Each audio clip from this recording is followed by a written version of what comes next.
new film and TV show. Today I'll be jumping onto 2 microwaves. This is for the juggalos and juggalettes. Do not try this at home. I hope you like it.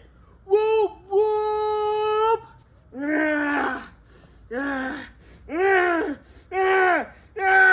Fuck this shit. Whoop whoop. My fucking elbow.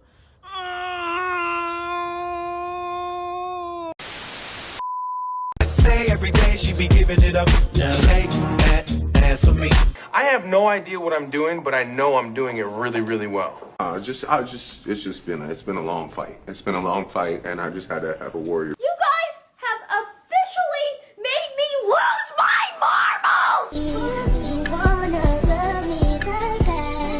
marbles! What are we talking about? 50, 60 bucks? 43,000. Fuck! No! Hit it, hit it, hit it.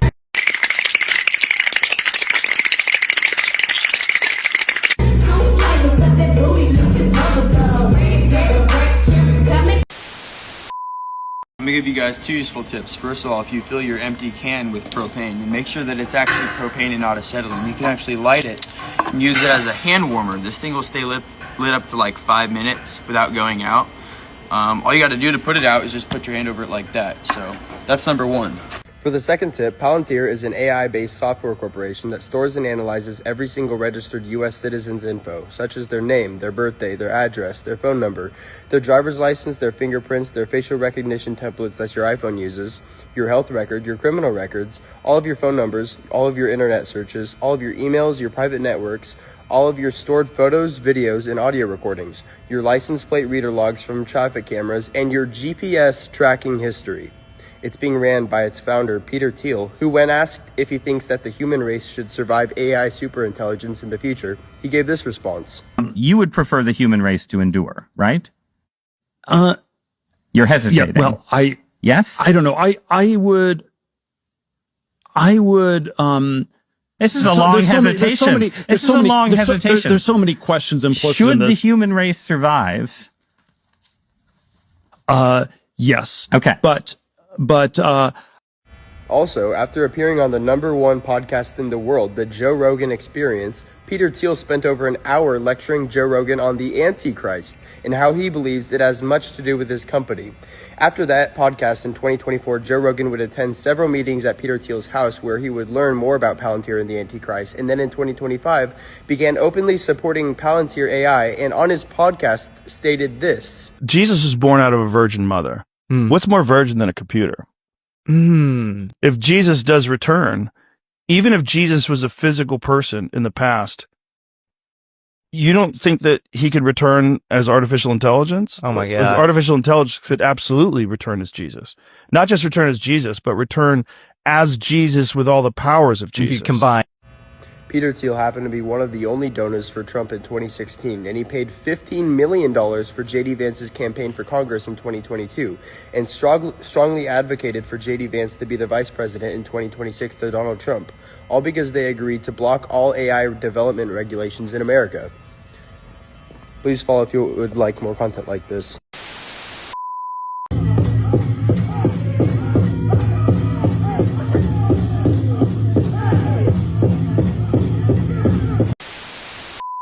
There's something not right here. I think they're lying to us about why we need to be building all of these AI data centers.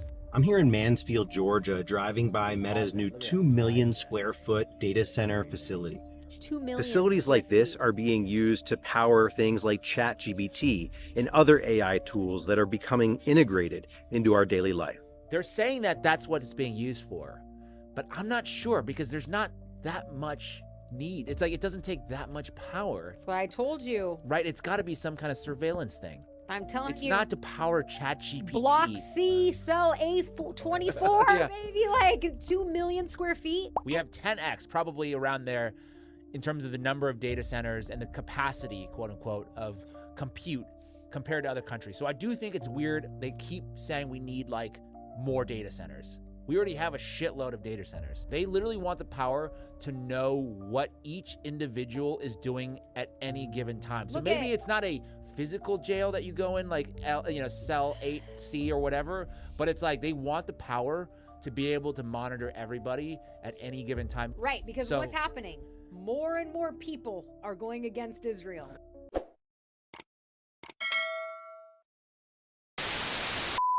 If we could get more and more Americans to think about growing with the United States, we will have far than enough money to invest in this infrastructure. But as the governor was talking about, the need for electrons is growing every day.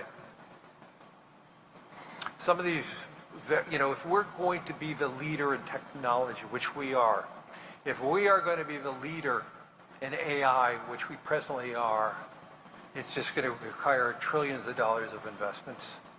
And if we don't invest in it, China will be the global leader in this. And so to me, it's not whether, this is a must. And if you think about how that translates, it translates into a more dynamic economy. We need the United States economy to grow at over 2%. We need the U.S. economy to grow at 3%, especially with the growing deficits the federal government has. And so much of this money, not just the projects, is going to be coming from the private sector, from savings accounts, from pension accounts, from insurance companies, and on and on and on. The whole world is in need of improving the infrastructure.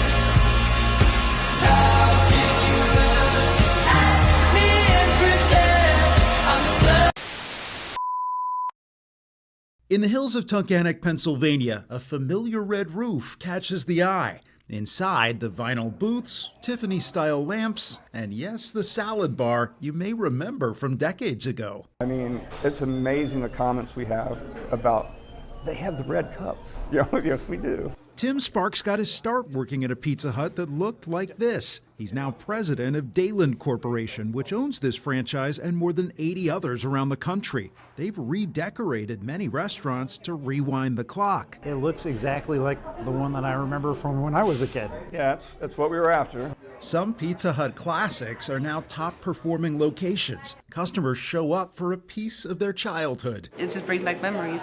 To share with their own kids. When you finally find something that tastes how you genuinely remember it tasting, like, you can't let it go. People come from 2 and 3 hours away, and I'm not making that up. More restaurants are serving up nostalgia. Franchises like Burger King and KFC returned to old-school logos and packaging in recent years. At Pizza Hut, they even brought back Pac-Man. But for Sparks... This is much more than a game. It's a mission to rebuild places where families can connect. If we could get them in here as a family, they do tend to put their phones down and actually have conversations and speak with each other. I'm not going to tell you I know how to fix the world, but I do think that family is a good place to start. He hopes to renovate more of his restaurants as long as he can find enough of those lamps. They're hard to get? Yeah, they're almost impossible to get. A familiar taste. Well, cheers. Cheers, bro. Bringing people together. Just like I remember it. Again, Bradley Blackburn, CBS News, Tunkhannock, Pennsylvania.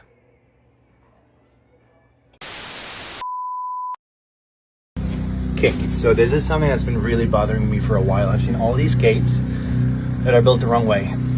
As you can tell, there used to be another one going just across like that. It's wrong. That's not how you build a gate, because you end up with this, where it hits your grass and you're digging up all the dirt. It's wrong. What you really need to do, very simple. You grab this piece,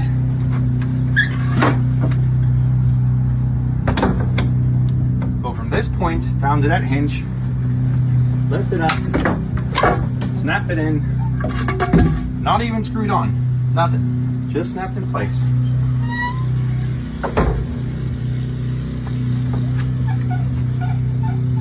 Now the weight from here, which is the farthest out from the hinge, gets transferred back down to this hinge, and you don't even need any screws. I will screw it in, but this is how you build a gate. Not like that. That's trouble. This is done right. Okay? Let me tell you what scares me the most. I'm in some weird rooms because of the nature of my job. I'm in rooms where the people who run these platforms, the CEOs of these businesses and the founders are in these rooms, and I hear them talking, and I hear things that are so misaligned that it panics me. So I hear someone say, hey, tech billionaire, what should my kids study? I'm worried for my kids. Well, they should study coding, physics, and then 5 minutes later, as if that answer didn't happen, someone will say, to what do you attribute your success? I mean, deeply when you think about it. And the same person will say, my deep reading of philosophy and the Stoics. And so then I'm thinking to myself, well, which is it, dude?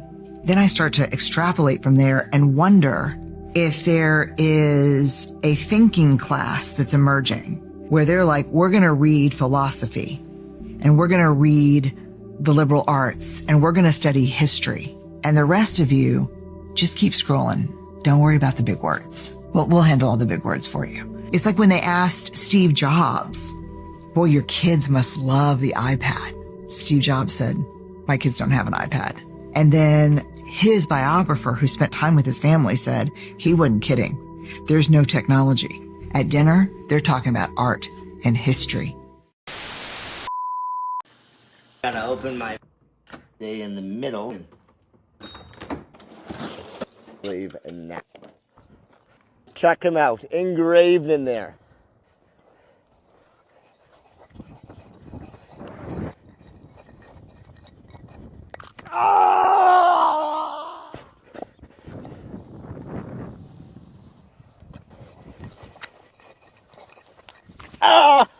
No!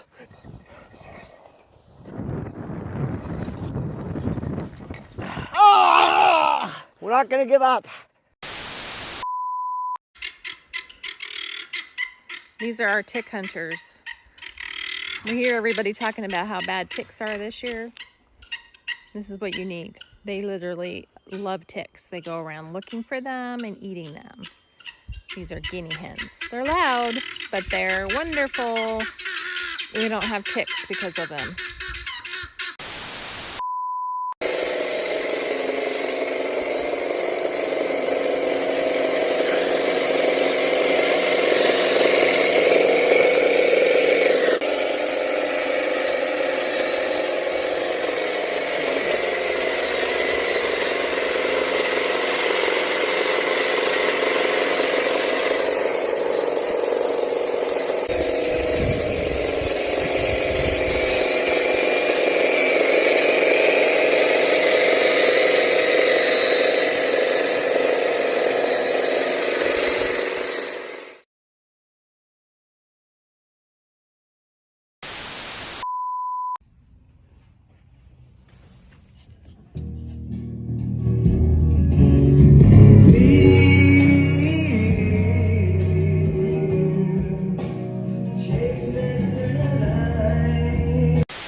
Wish this was fake, but Flock Safety now has drones flying in the sky. Flock's drones can hit up to 60 miles per hour and can read a license plate from up to 2,000 feet away. Flock also says that the camera can be overhead within 90 seconds of one 911 call. This isn't just a few towns testing it out either. Flock is aiming for 100 drones in cities by the end of 2026, with drones already deployed in California, Washington, and Michigan at least. But a February class action lawsuit says out-of-state agencies searched Flock's San Francisco cameras 1.6 million times in 7 months. One county also found over 300,000 unauthorized searches too. And here's something I haven't seen people talk about. Flock also sells a tool called Nova that pulls license plates, drone footage, jail records, and public records into one Google-style search. And apparently the Nova codebase had a dark data category with fields for social security numbers, credit cards, and crypto wallets, although Flock denies these claims. Flock already has over 80,000 cameras across 5,000 communities in 49 states. And the drones are the next layer. If you want to know more about what companies are doing with mass surveillance, you can use the Conscious app to get full reports to see what any company is doing behind the scenes. The more people who see what companies are doing, the harder it gets for them to release things like this quietly.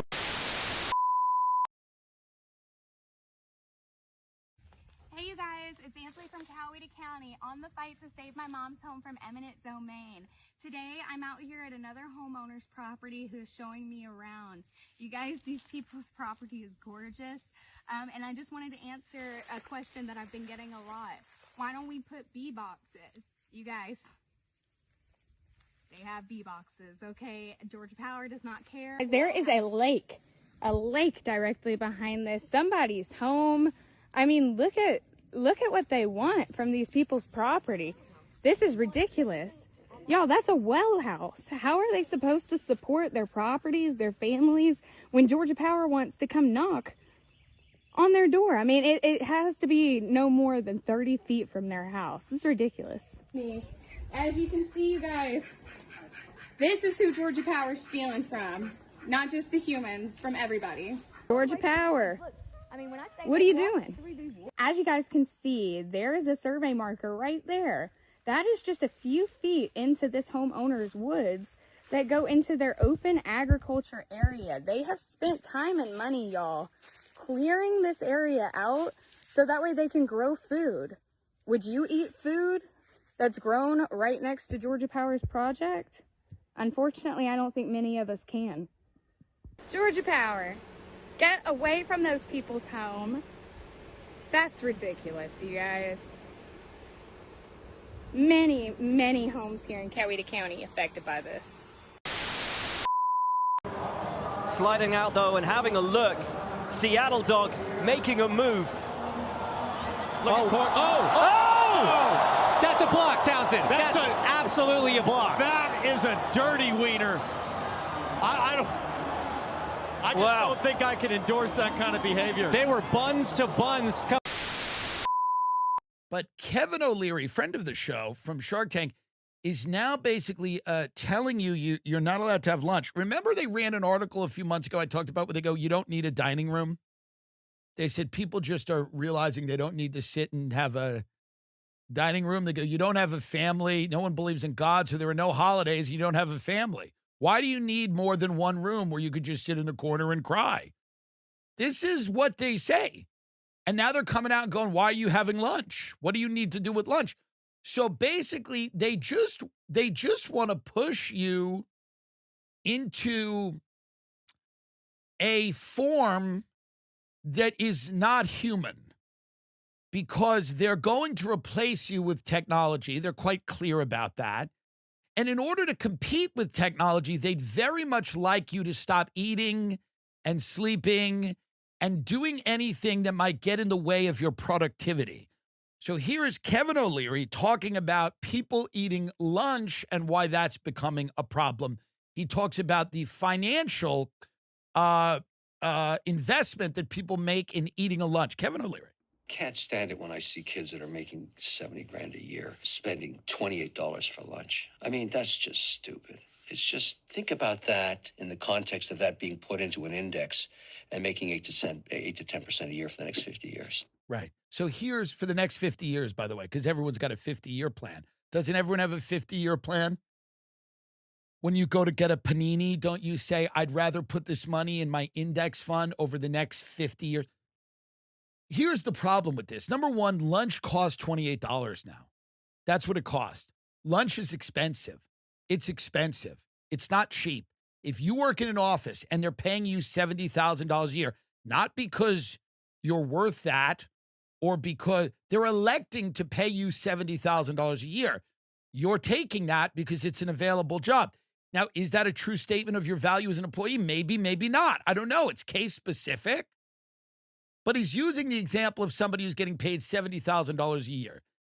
So that person now either has to make lunch and bring it to the office, which I'm not saying is a terrible thought, but if that person wants to go and purchase a lunch, a salad, a sandwich, a yogurt parfait, plus a coffee, he's basically saying that if you're spending $28 on lunch, you're some kind of crackhead.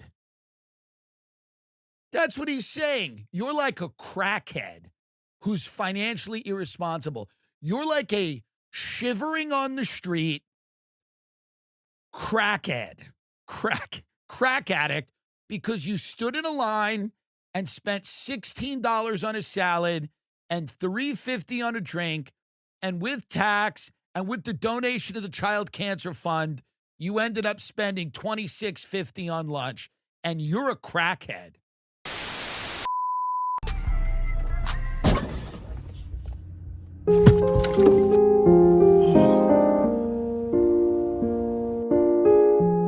You're a disappointment to the family. You know that? I can't believe this shit. What is wrong with you? Brody's at the curb. There's one time. Happy Mother's Day, bro. Did you see the curb? Do you look at the curb? How could you do that? Do you not even know what you're doing? Who taught you how to drive? Your sister? That's not the type of girl that I am. Perfect. Welcome to The Independent Review, a weekly podcast where we bring you the latest from the world of independent journalism.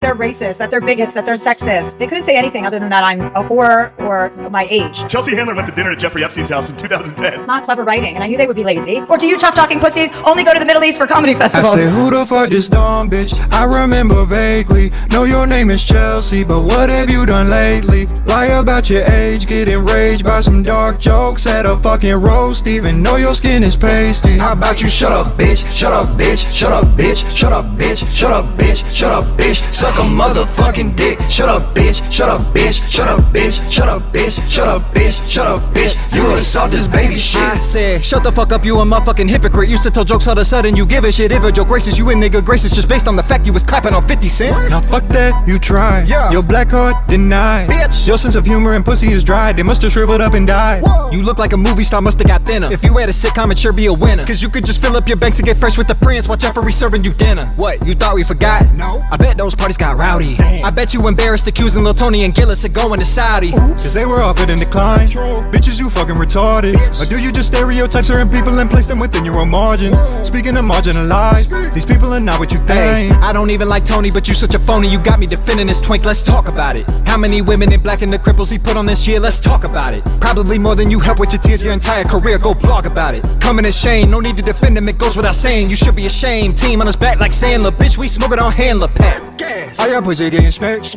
Twitching you clean the backwood. Talk about we was kings of comedy, that puny. Delusional with the dumb lectures and he damn likely on the down low. He defamed legends with them dirty lies cause he desperately looking for downloads. Oh God. This a warning, Michael Che.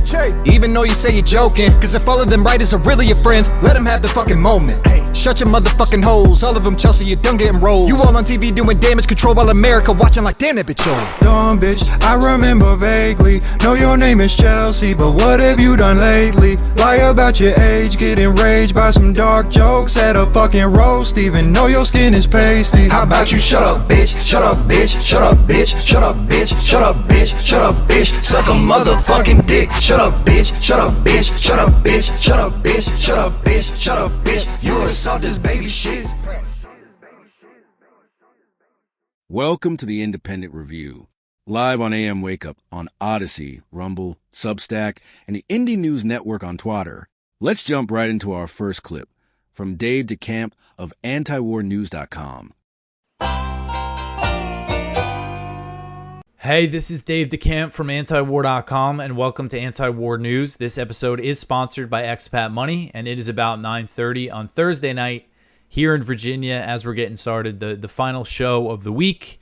And actually, before we get into these stories, I just want to mention, so yesterday, last night, basically right around the time this show posted, there was reports of Kuwait intercepting missiles and drones that were fired at its territory.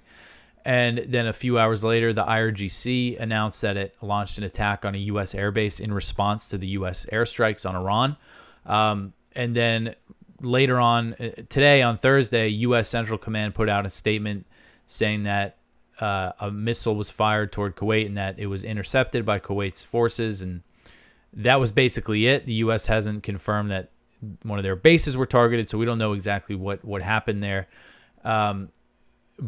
And then today, there was also reports in Iranian media of missile fire from Iran, air defenses being activated, things like that. And also Iran claimed to down a drone. an American drone, and then Central Command or it was, I don't think it was an official claim from Iran. It was Iranian media was reporting it, and then U.S. Central Command put out a statement denying it. So we don't know exactly what's happening, in the Strait of Hormuz, in the Persian Gulf, but tensions are very high, and there's just the possibility of this ceasefire, if we should even call it a ceasefire at this point, but just completely collapsing. And I think that can really happen at any moment. And then another thing that happened on Thursday was all these reports about, a deal is close between the two sides. They just got to approve the final, whatever.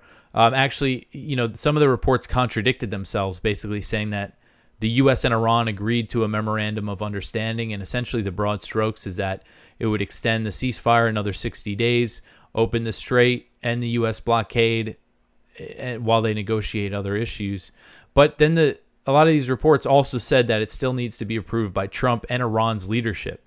So it's like, they agreed, but it still needs to be, Iran and the U.S., the people who lead those countries, still need to approve it. It doesn't sound like they've agreed on anything. So I'm still, at this moment, and I hope I am wrong here, despite there's just so many reports all over the place that a deal is close, I'm still just not convinced that a deal is going to happen here.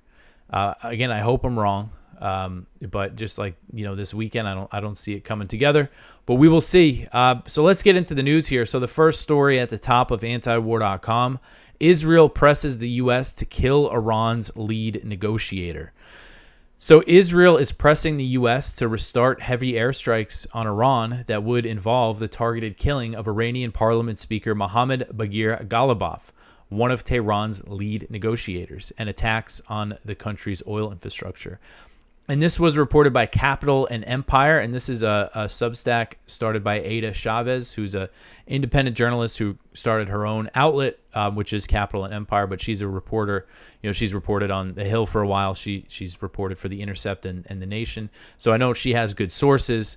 And, I mean, this is a big scoop from her, a big story, but also is not really surprising news that Israel is pushing for restarting the full-scale bombing campaign and killing Iranian officials. And this report, which cited U.S. sources familiar with a classified report circulated within the U.S. intelligence community, said that Israel is aggressively pushing for the U.S. to abandon talks with Iran and insisting that destroying oil infrastructure in the country could bring about regime change, while also downplaying the impact of the renewed full-scale war will have on the global economy. So apparently Israel is saying, you're hurting them with the sanctions. We start really lighting up the oil infrastructure. That's going to, hurt their economy enough that there's going to be an uprising and regime change. Basically telling them the same thing that Netanyahu was telling Trump before the war started. Of course, according to that report from the New York Times, that was kind of a big deal. I think it was last month that it came out. That report said that Netanyahu gave basically an intelligence briefing to Trump and said, it's going to be regime change. We're going to be able to destroy their missiles in a matter of weeks. All of them. Ballistic missile program will be gone. And they're going to be too weak to close the Strait of Hormuz. And of course, that didn't happen there. And Israeli officials have been very clear that they want to restart the U.S.-Israeli bombing campaign, and they have threatened to kill Iranian Supreme Leader Ayatollah Mojtaba Khamenei, who replaced his father, obviously, who was killed on the first day of the war. And the Capital and Empire report said that Israel has made the case to kill Ghalibaf directly to the U.S. Department of War and has focused on him since Khamenei's whereabouts is unknown. And the U.S. intelligence report also determined that Israel would not target Iranian Foreign Minister Abbas Araghchi. I guess maybe, at least for now. And this lines up with, we've seen Trump amplify calls to kill Iranian leadership. This guy, Mark Thiessen, who's a writer for the Washington Post, torture defender, who was a speechwriter, I think, for George W. Bush, he said, if there's elements of Iranian leadership that don't want to deal, then let's kill them. And Trump reposted this stuff, as we've covered. So, and then of course, Israel has a history of targeting officials involved in negotiations. We just saw them kill the son of the Hamas leader who's based outside of Gaza, but he killed his son in an airstrike in Gaza while he was engaged in negotiations with the U.S., with the so-called Board of Peace. This is something I think, another thing that we've seen with Iran is that they've killed officials, who are known for their desire to, reach some kind of deal with the U.S. when there's other factions in Iran that don't want negotiations at all, especially after everything that's happened here. And Ghalibaf represents he's someone who does want negotiations. They're not going to roll. He's not going to agree to some kind of deal, where Iran is capitulating to these U.S. demands, but he wants talks. And what's going to happen if you take him out? Of course, it's going to make a deal even less likely than it already is. So the next one here, Besant threatens Oman with sanctions if it facilitates tolls. So U.S. Treasury Secretary Scott Bessent on Thursday basically piggybacked on President Trump's threat against Oman. And Bessent said that the U.S. would aggressively target Oman with sanctions if it was involved in facilitating tolls in the Strait of Hormuz. And this came after Trump threatened to blow up the country. So Bessent said on X, quote, "The United States government will not tolerate any effort to impose a tolling system in the Strait of Hormuz. Oman, in particular, should know that the U.S. Treasury will aggressively target any actors involved, directly or indirectly, in facilitating tolls for the strait, and any willing partners will be penalized," end quote. So Bessent also announced more sanctions on Iran targeting the country's Persian Gulf Transit Authority. And he said, and so in recent days, the IRGC has allowed more ships to go through the Strait of Hormuz. And I don't know if it's confirmed, but, obviously it's still nowhere near the pre-war traffic levels. But there's rumors that these ships are paying some sort of fee or something to get through. Again, not confirmed, but this is what Bessent said in his announcement on the sanctions. "The U.S. Treasury continues our economic fury campaign against the Iranian regime. Iran's Persian Gulf Transit Authority is a joke, and today Treasury has sanctioned it. We have warned any corporate or state entities against paying tolls or hiding them as aid payments," end quote. And as I covered yesterday, Trump was asked about Oman, and he said, if they don't behave, we'll blow them up. And that's in the context of, he was asked, would you accept some sort of deal where Oman and Iran jointly control the strait? And the proposal that Iran has floated is collecting these transit fees and sharing the revenue with Oman, which also has a coast on the Strait of Hormuz. And just, it's easy to get used to this stuff, but just threatening a country like that is an ally of the U.S., just saying that, maybe we'll blow them up too. I mean, it's just, this is not normal behavior here. It's gangster behavior, and we really see that a lot from this administration. And this is certainly going to have an impact. How do you think they feel right now in Oman, the Omani leaders and everything? And you see people like Mark Dubowitz from the Foundation for the Defense of Democracies, which is a ultra hawkish think tank that essentially represents Israel's interests, saying, "Oh, I'm glad that Trump is finally seeing that Oman is a problem." So if you see that guy, getting on board with these threats, it's just, it just goes to show where his mind is at, Dubowitz. So the next one. So I just put up the Al Jazeera live updates. They have live updates on the situation in the region, just because I think things could really change quickly. And there is some stuff here. So they're quoting White House sources who said that the U.S. and Iran have reached an agreement on a memorandum of understanding to extend the ceasefire for 60 days to allow for formal negotiations, but President Trump has yet to give his approval.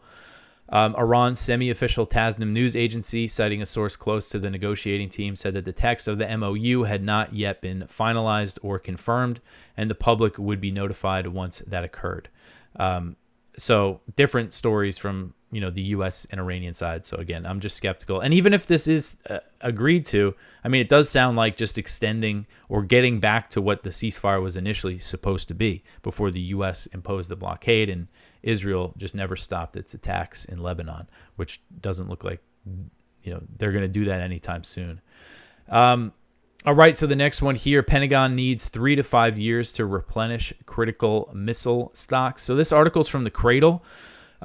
And they're citing an analysis from the think tank, the Center for Strategic and International Studies, and that essentially says that the Pentagon is going to need at least 3 years to replenish the stockpiles of 3 key weapons in its that it used in its war against Iran.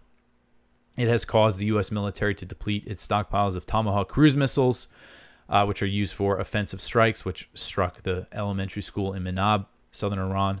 Also, Patriot missiles and THAAD interceptor missiles. That's kind of the big ones, the stuff that they really used a lot. So the U.S. fired over 1,000 Tomahawk missiles at Iran, while fewer than 200 are currently produced each year. Washington used some 290 THAAD interceptors to shoot down incoming Iranian drones, and only 96 of them are manufactured annually. And it has also used roughly 1,000 Patriot interceptors during the war, and replacing them is expected to take until mid-2029 based on current production levels. And so one thing is that there's going to be some efforts to really ramp up this production. And this goes well with the Trump administration's insane military budget of $1.5 trillion for next year. And at the same time, this stuff, it's not like they can just kind of double the production, very quickly. It takes time. It does take time. And this certainly will be a problem for the U.S., especially if they start bombing Iran again. But at the same time, you see these things being replenished. There's a lot of money to be made here for the military industrial complex in the U.S. But certainly, when it comes to kind of the U.S. readiness and for potential other wars around the world, it's certainly taking a hit because of this war against Iran. All right, so let's mention our sponsor for today's show, and that is Expat Money. So please, if you want to support anti-war news, there is a nice way to do it that does not cost you a penny. Go to expatmoney.com/anti-war and download their free report on Plan B residencies and instant citizenships. This is what they specialize in at Expat Money, advising people who seek to move overseas or seek to set up a Plan B, a fallback plan for their family. And in this report, you will learn 5 unique ways to get a good second passport, the best second citizenship programs available, and how to instantly acquire another passport, the number one thing that newbies to the world of immigration must watch out for, how a Plan B residency can act as political insurance and protect your family from overreaching governments, what is even more important than a passport, what the different visas do, and how to make sure you choose the right one for your specific family needs, what you should expect to pay for a residency and how to make sure you stay within the budget, and what countries are better than others and actually get you closer to your freedom goals. So please, again, go to expatmoney.com/anti-war and download that free report. Even if this is something you've never thought about, there's some interesting information in there. And also, if you know anyone who is an expat or is living overseas or is thinking about it, send this over to them, and you'll find that link in the description.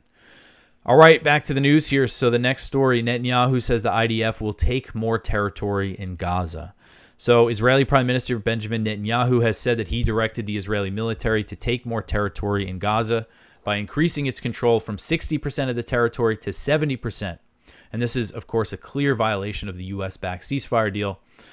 As I have covered a lot, one thing specifically, the language in the deal states that once the IDF pulls back to the agreed upon lines, which was where the so-called yellow line initially was, then the IDF will not return to areas that have been withdrawn from as long as Hamas fully implements the agreement. So that's the language from the actual deal that they signed. So what was Hamas's, obligations under this agreement? It was releasing the Israeli hostages and finding the bodies and finding the bodies of the Israelis who were killed that they didn't have access to because they were under the rubble. And they did that. They did fulfill that. But Israel continued to launch attacks and take territory in violation of the deal. And they increased their occupation of Gaza from 53% of the territory to 60%. And now Netanyahu's saying they're going to go up even more. And he said this at an event at an academy in a Jewish settlement in the Israeli-occupied West Bank. So he said, quote, "At this point, we are fully in control of 60% of the territory of the Gaza Strip, and my directive is to get to 70%, end quote. And then someone in the audience said 100%, make it 100%, saying, let's take the whole thing. And this is Netanyahu's response, quote, we're going in order. First 70%, we'll start with that, end quote. So notice he doesn't say, no, we're not trying to take over Gaza. He's saying, we'll get there. We'll go to 70% first, and then we'll keep going. And so this is, again, just another way that Israel has just blatantly violated this deal. And because the U.S. is the so-called mediator of this deal, there's just no accountability. There's no repercussions or consequences for Israel just blatantly doing this. Next, we take a look at this clip from the Reese Report.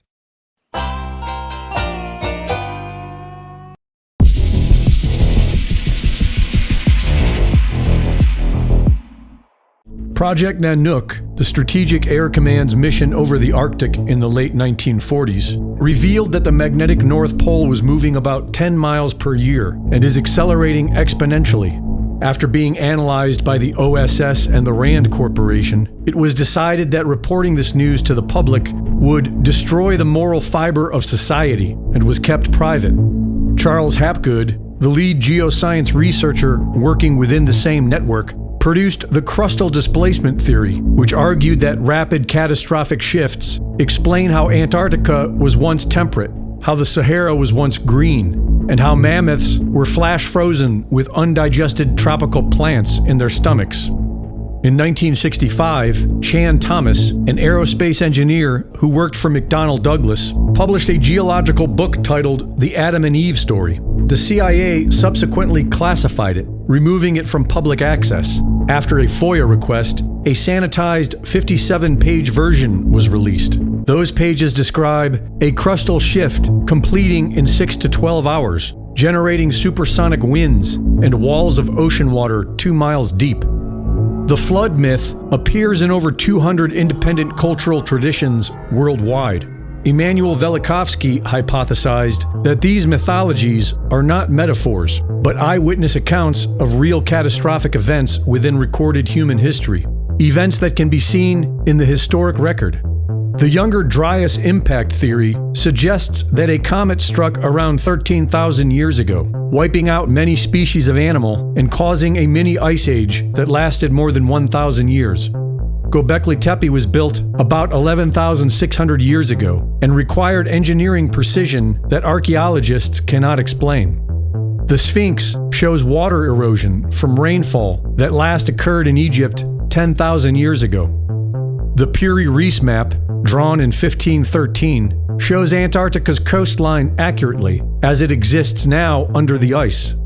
The pattern shows that about every 12,000 years, a civilization gets reset, but how this happens is a mystery. Wallace Thornhill and David Talbot developed the electric universe theory, which proposes that plasma is the fourth state of matter and makes up 99.9% of the visible universe. According to their theory, planetary encounters produce massive electrical discharges, which have left geological scars still visible today. Many other researchers point towards the sun. Robert M. Schoch of Boston University makes the case that the abrupt end of the last ice age, almost 12,000 years ago, was not caused by a comet, but was caused by solar outbursts that increased earthquake and volcanic activity, fires, high radiation levels, and massive floods.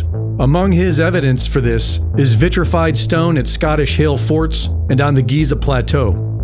Douglas Vogt has been studying the causes of geomagnetic reversals since 1971. He identified the exact number of years between reversals to be 12,068 years and argued that during a reversal, the sun novas and causes an ice age. Ben Davidson, of Suspicious Observers, believes that a geomagnetic excursion event will cause a geographic crustal shift at a catastrophic scale, and that this cycle repeats about every 12,000 years. Astrophysicist Paul Laviolette argued that periodic superwaves from the galactic center, occurring roughly every 12,000 to 26,000 years, produce a crustal torque, earthquakes, volcanic eruptions, and massive solar events. He believed that the zodiac system encodes a warning about these catastrophic superwaves, and that smaller superwaves occur more frequently. Jason Brashears of Archaics.com theorizes that catastrophic reset events occur to some degree every 138 years, driven by what he calls the Phoenix phenomenon. He expects a significant event in 2040, with a larger phenomenon he calls the Nemesis X object in 2046. Most of these researchers seem to agree that the cycle is approximately 12,000 years, and the last event was between 10 and 12,000 years ago. And when you look at the behavior of world governments and the world's billionaire class, one can make the argument that a great reset is expected to happen soon. Greg Reese reporting.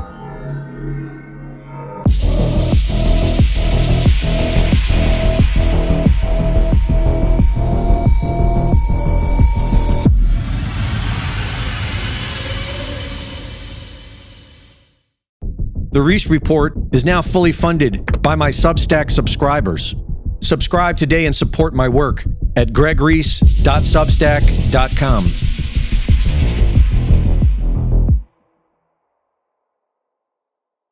Now, let's take a look at this clip from The Last American Vagabond with Robert Inlakesh.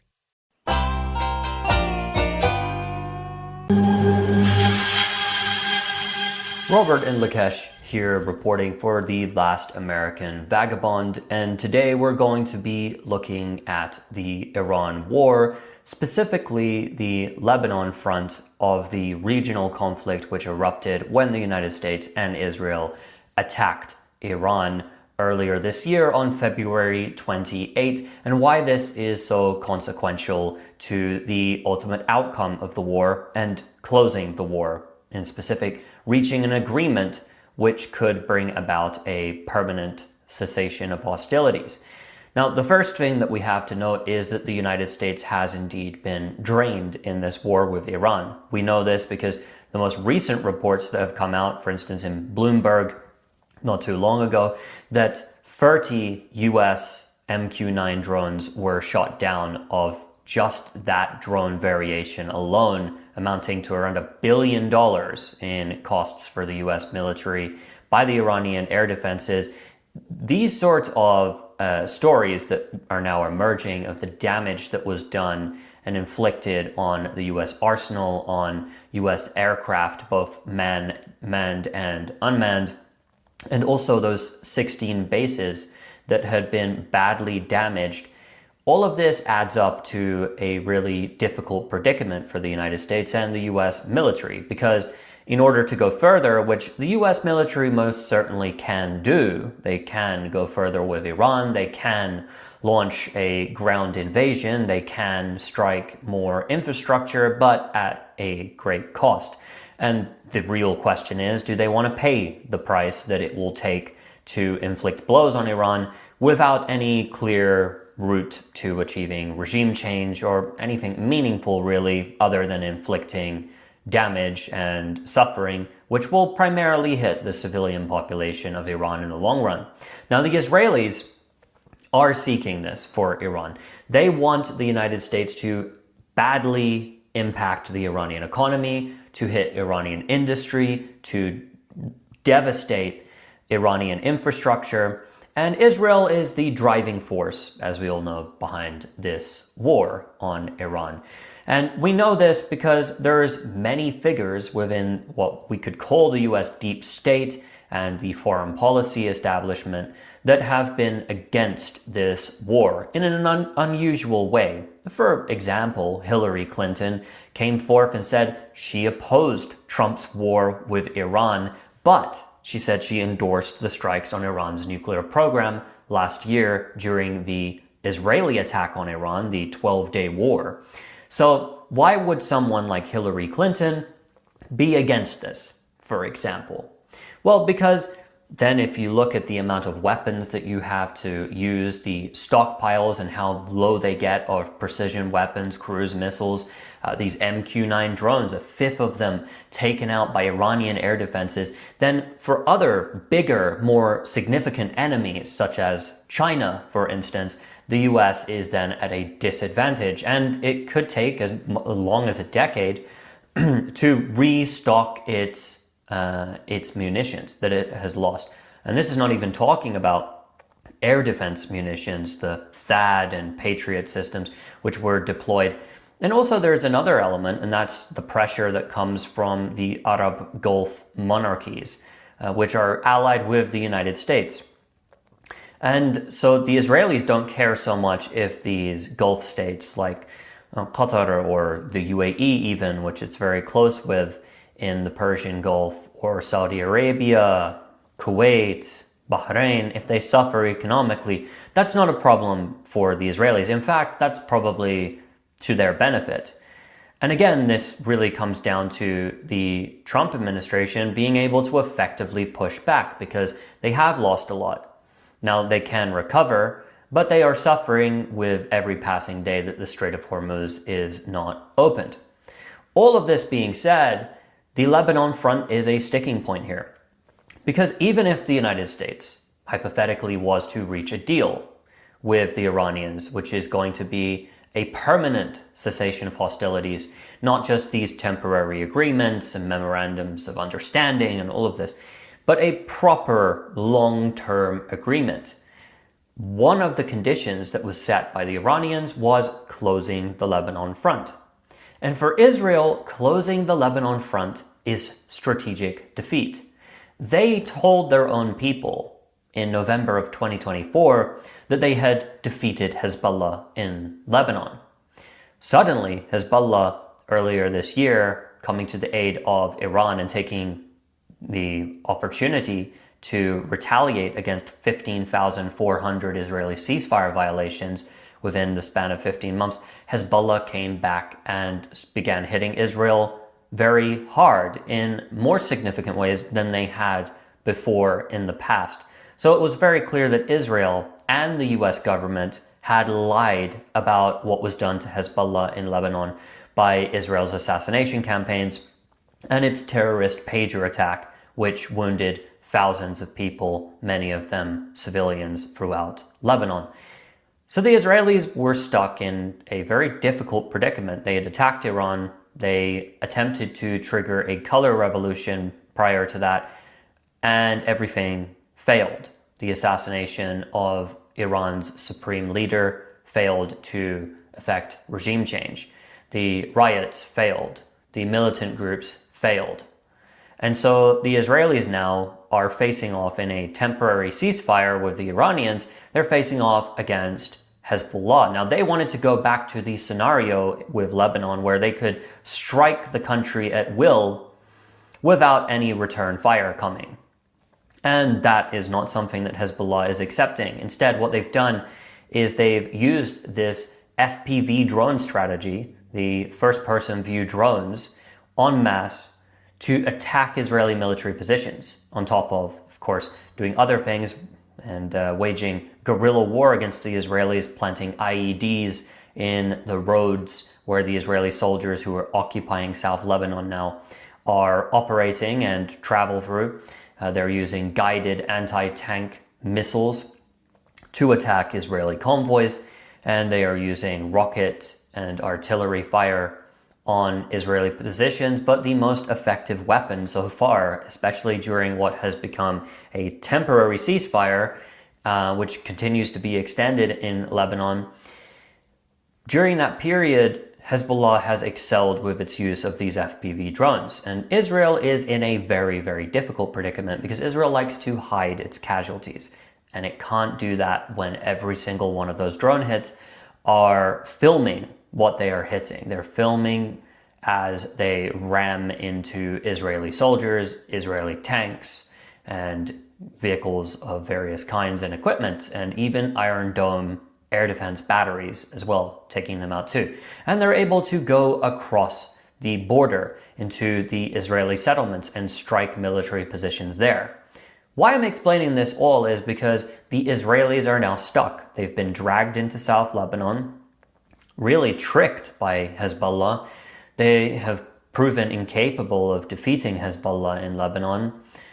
To the contrary, they're just destroying more homes like they did in Gaza, and they are killing civilians, targeting paramedics, targeting journalists, targeting emergency workers, and the likes. This is what they did in Gaza, but in Lebanon they are facing a force which is much more formidable. And so, ending the war with Iran, having said all this, means that Israel has to withdraw completely from Lebanese territory. This is a massive victory for Hezbollah. One that the Israelis really can't come back from. And the reason why I'm saying that is not that they can't recover physically. Psychologically, they can't. Because right now, the Israelis, since October 7, have been pursuing and are pursuing a policy of expansionism. They want to achieve what is called the Greater Israel Project. Now, that means taking portions of neighboring countries, including South Lebanon. If they cannot defeat Hezbollah and they are forced back across the border, and it is the second liberation of South Lebanon by Hezbollah, then that dream is dead. And the alternative that they have here is to do one other thing, and that is to make a deal with the Palestinians. And instead of having Greater Israel, they will have Lesser Israel. They will be forced to accept a Palestinian state in some way in the future if they are going to survive. And they don't want this.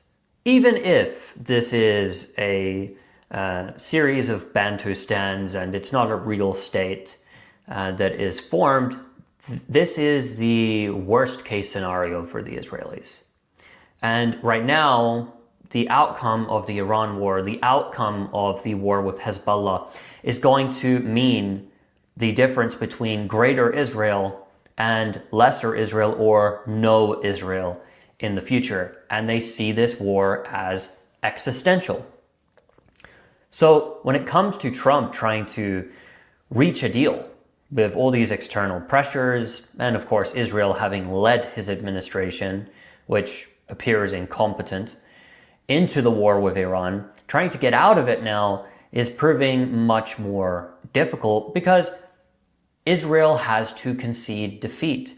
Now, Trump can walk away from the region and pretend like he won, and he blew up the Iranian missile program and their nuclear weapons and all of the rest of it. He can walk away, but ultimately, if the Lebanon front doesn't close, there can be no deal. And Israel, if it walks away from Lebanon and it evacuates South Lebanon, then this is a defeat.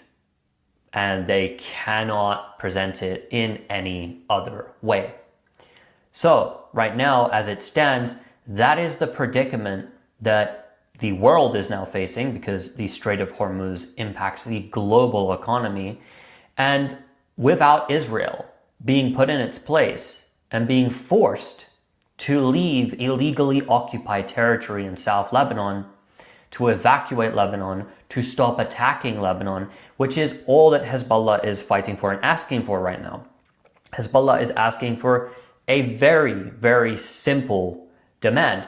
And that demand is simply the retreat of Israeli forces from Lebanese territory and that Israel does not attack Lebanon anymore. That is total victory for them. But the Israelis, again, if they accept this, then that means that they have failed to defeat Hezbollah. They have failed in their mission over the past 2 and a bit, going on 3 years now, fighting on all these fronts. Netanyahu promised a total victory across his 7-front war, or perhaps 8 fronts, he says, when it comes to the media war. And on every single front, they've lost. If Trump was to somehow sign a deal, that is the position the Israelis are in. So understanding this, and when we see this going forward, if the Israelis are forced to withdraw from South Lebanon, Israel has been strategically defeated by the Iranian-led axis of resistance. And this means Israel might get cut back to size. However, the one major problem, of course, is even if it withdraws from South Lebanon, it still is attacking the Palestinians in the West Bank, the Gaza Strip, the 48 territories, East Jerusalem. And so there must be a struggle that will continue in order to liberate Palestinian territory and to solve the issue there. But that being said, Israel has been defeated by Iran at that point. And that is why reaching a deal has been and will be, even if they sign a deal, will be so incredibly difficult.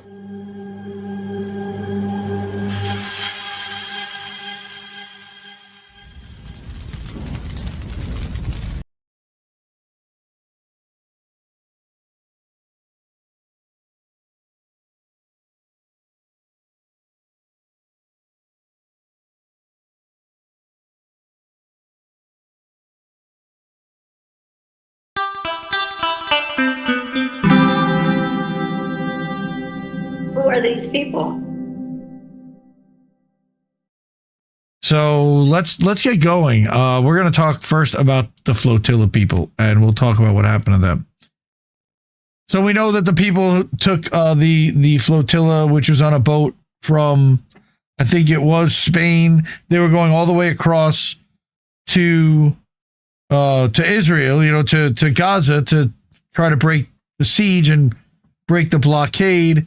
They were stopped 700 nautical miles out, and some of them were kidnapped, taken prisoner.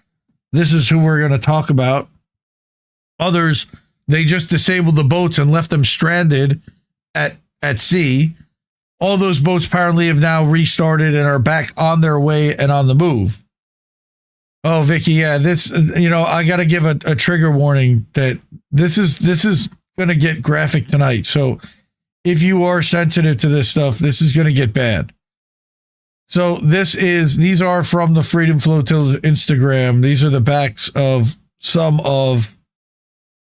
there were broken bones. There were a lot of bruises.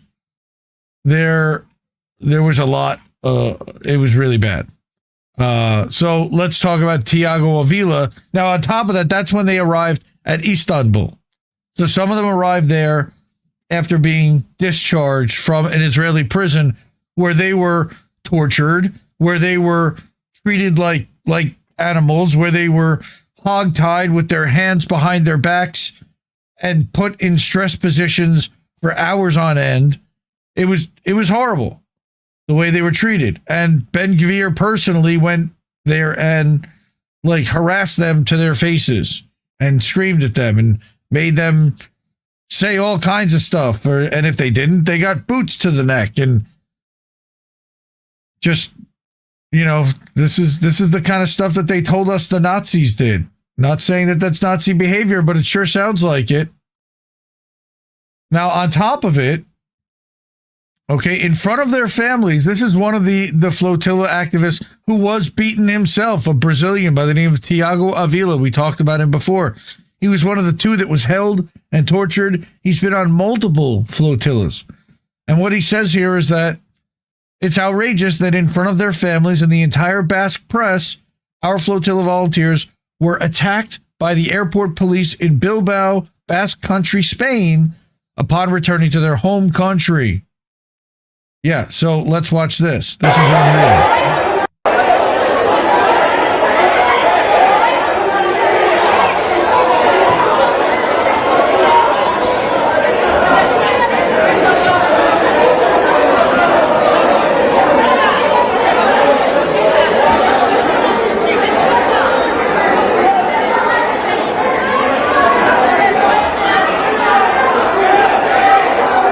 So they're just beating down the protesters themselves that just got out. They just got home. They want to see their families. And then I saw that they arrested some of the family members also. Estado sionista, Estado policial, Estado sionista, Estado policial, Estado sionista, Estado policial, su excelente sionista.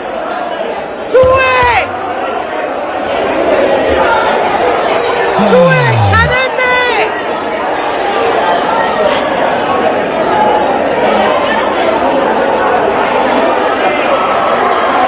this goes on. This is a 3-minute video.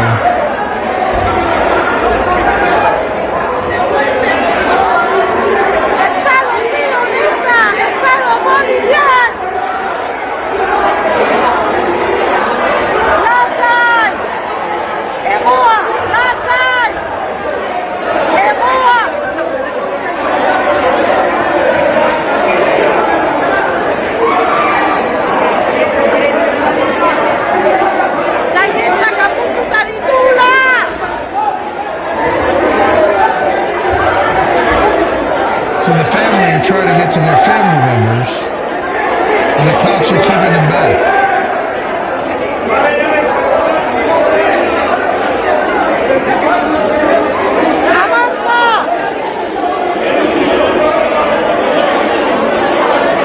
They're like begging the cops, hey, let us fucking talk to our family.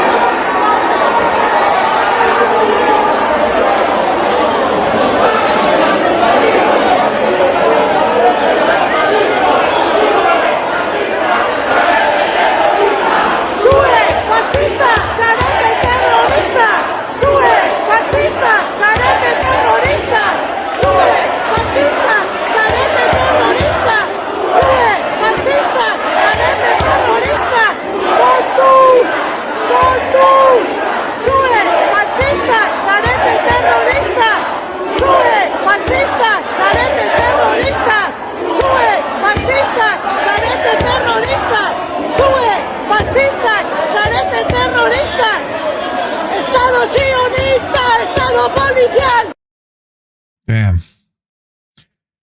And again, why is this all being done? Well, we're about to find out because somebody pointed out Ahmed Shihab Eldin. Want to know why Basque police beat the flotilla torture survivors? Because these are the same cops who've taken 1.6 million euros in Israeli security contracts, trained by former Mossad agents and equipped with Israeli surveillance tech. Go figure. Okay, so this again is the same scene, 2 minutes and 40 seconds from a different perspective. I'm not going to play this one. This shows them actually taking down the activists and beating them with nightsticks, which we did not see in the other video.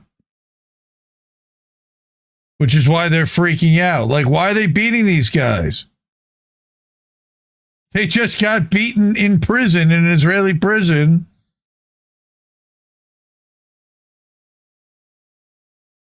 Look at this shit.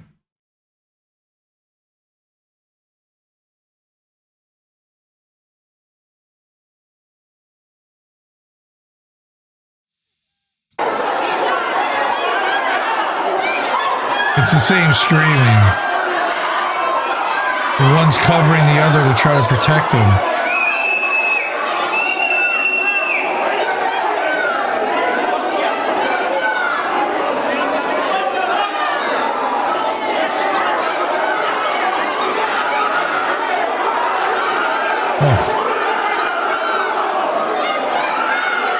Ah, man, fuck Israel.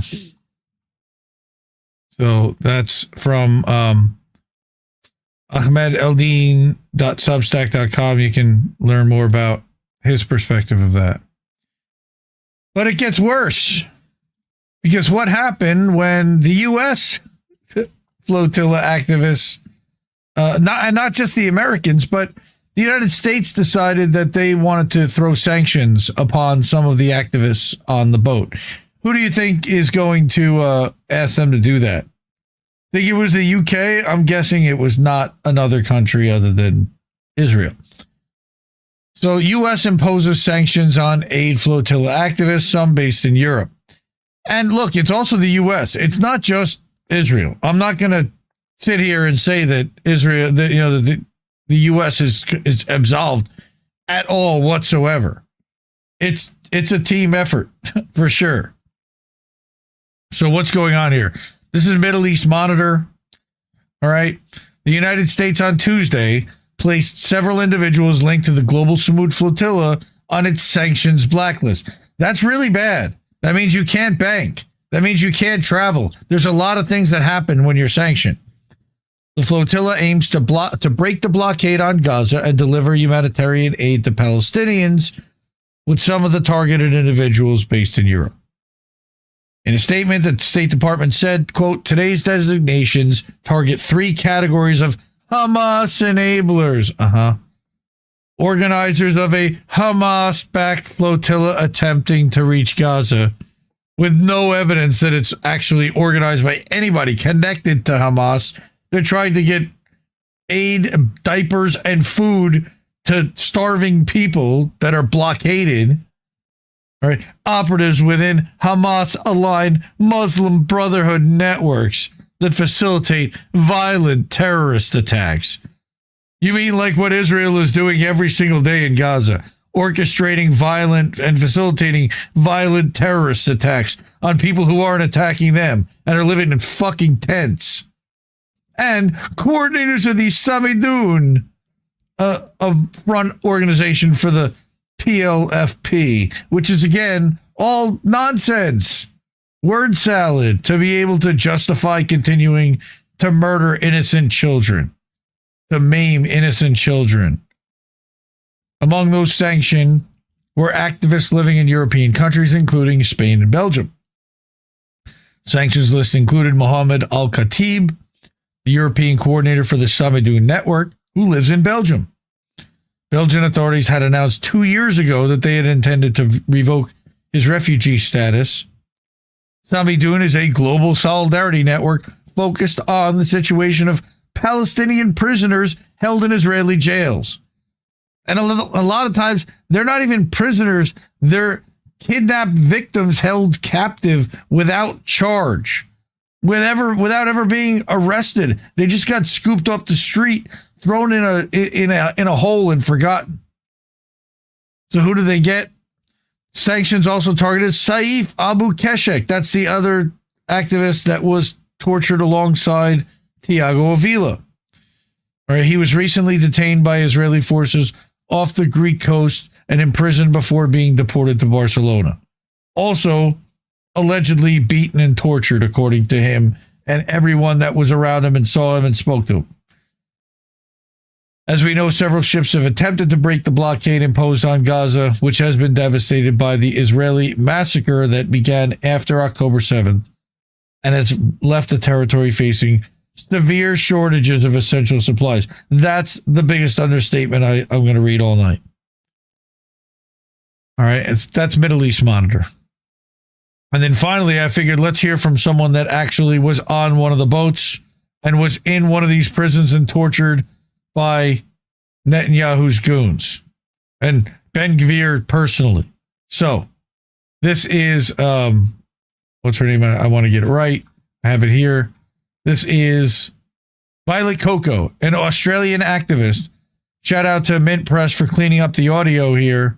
This is actually a 4-minute video. I actually had a longer version of this video, but they summed it up nicely. Let's refresh and blow it up big so you can hear what she has to say. Beat, tortured, and sexually assaulted me and my fellow humanitarian peace activists for days. What got me home, what got me through, is thinking about coming home. And now I'm home. I can't stop thinking about my brothers and sisters that we left behind. I was the third person to be processed on the prison ship and in the last van that was emptied onto an airplane. I have a fractured rib and bruises and cuts all over my body. The heartbreak that I'm feeling at being home now and knowing that our Palestinian brothers and sisters, 10,000 of them almost, are still in those conditions with those people who mistreated us so badly. I was dragged into a darkened container ship on a prison boat. I was sexually assaulted. I was beaten. And that was just the beginning of 4 days of absolute hell. How can we live in a safe world when our government continues to call this state a friend and ally? as long as this country calls Israel a friend. How can any of us be proud to be Australians? Israel beat. All right. So, yeah, this woman actually, I had a longer version of her stuff. Hang on, let me see if I have that here. Because she did go a little bit deeper into what happened to her there. I don't know if I saved a link to that. No, I didn't save that. Damn. Okay. I'll have to link that. I'll link that afterwards in the description so you can hear her full story. So fuck Israel for all of that and for beating the flotilla activists, but then for the U.S. for continuing to pile on sanctions, for the Basque police, for again ACAB, it's all a brotherhood. They worldwide, they all seem to be in on it. It's wow. I no words really. These are the people that are carrying diapers and baby food to try to feed starving people that Israel has been intentionally trying to starve out so that they will voluntarily leave. And bombing them in case they haven't gotten the message yet that they want them gone. And then they squeeze the entire territory. Word is they're building a physical barrier. We're going to get to all of that. And empathy requires love of self, Sean. Until then, nope. The word humanity is flawed. It implies that all humans have care, empathy, and morals. We don't. Israel is proof of that. And again, it's not just Israel. They're using the template of the United States and the way we treated the Native Americans. Good question. How many times does this happen in U.S. jails? Too often. But we do have allegedly due process until this past year, especially now in these detention facilities where there is literally like no rule of law. There's no due process whatsoever. There are no eyes and no accountability. And whatever the guards that are there want to happen seems to go on.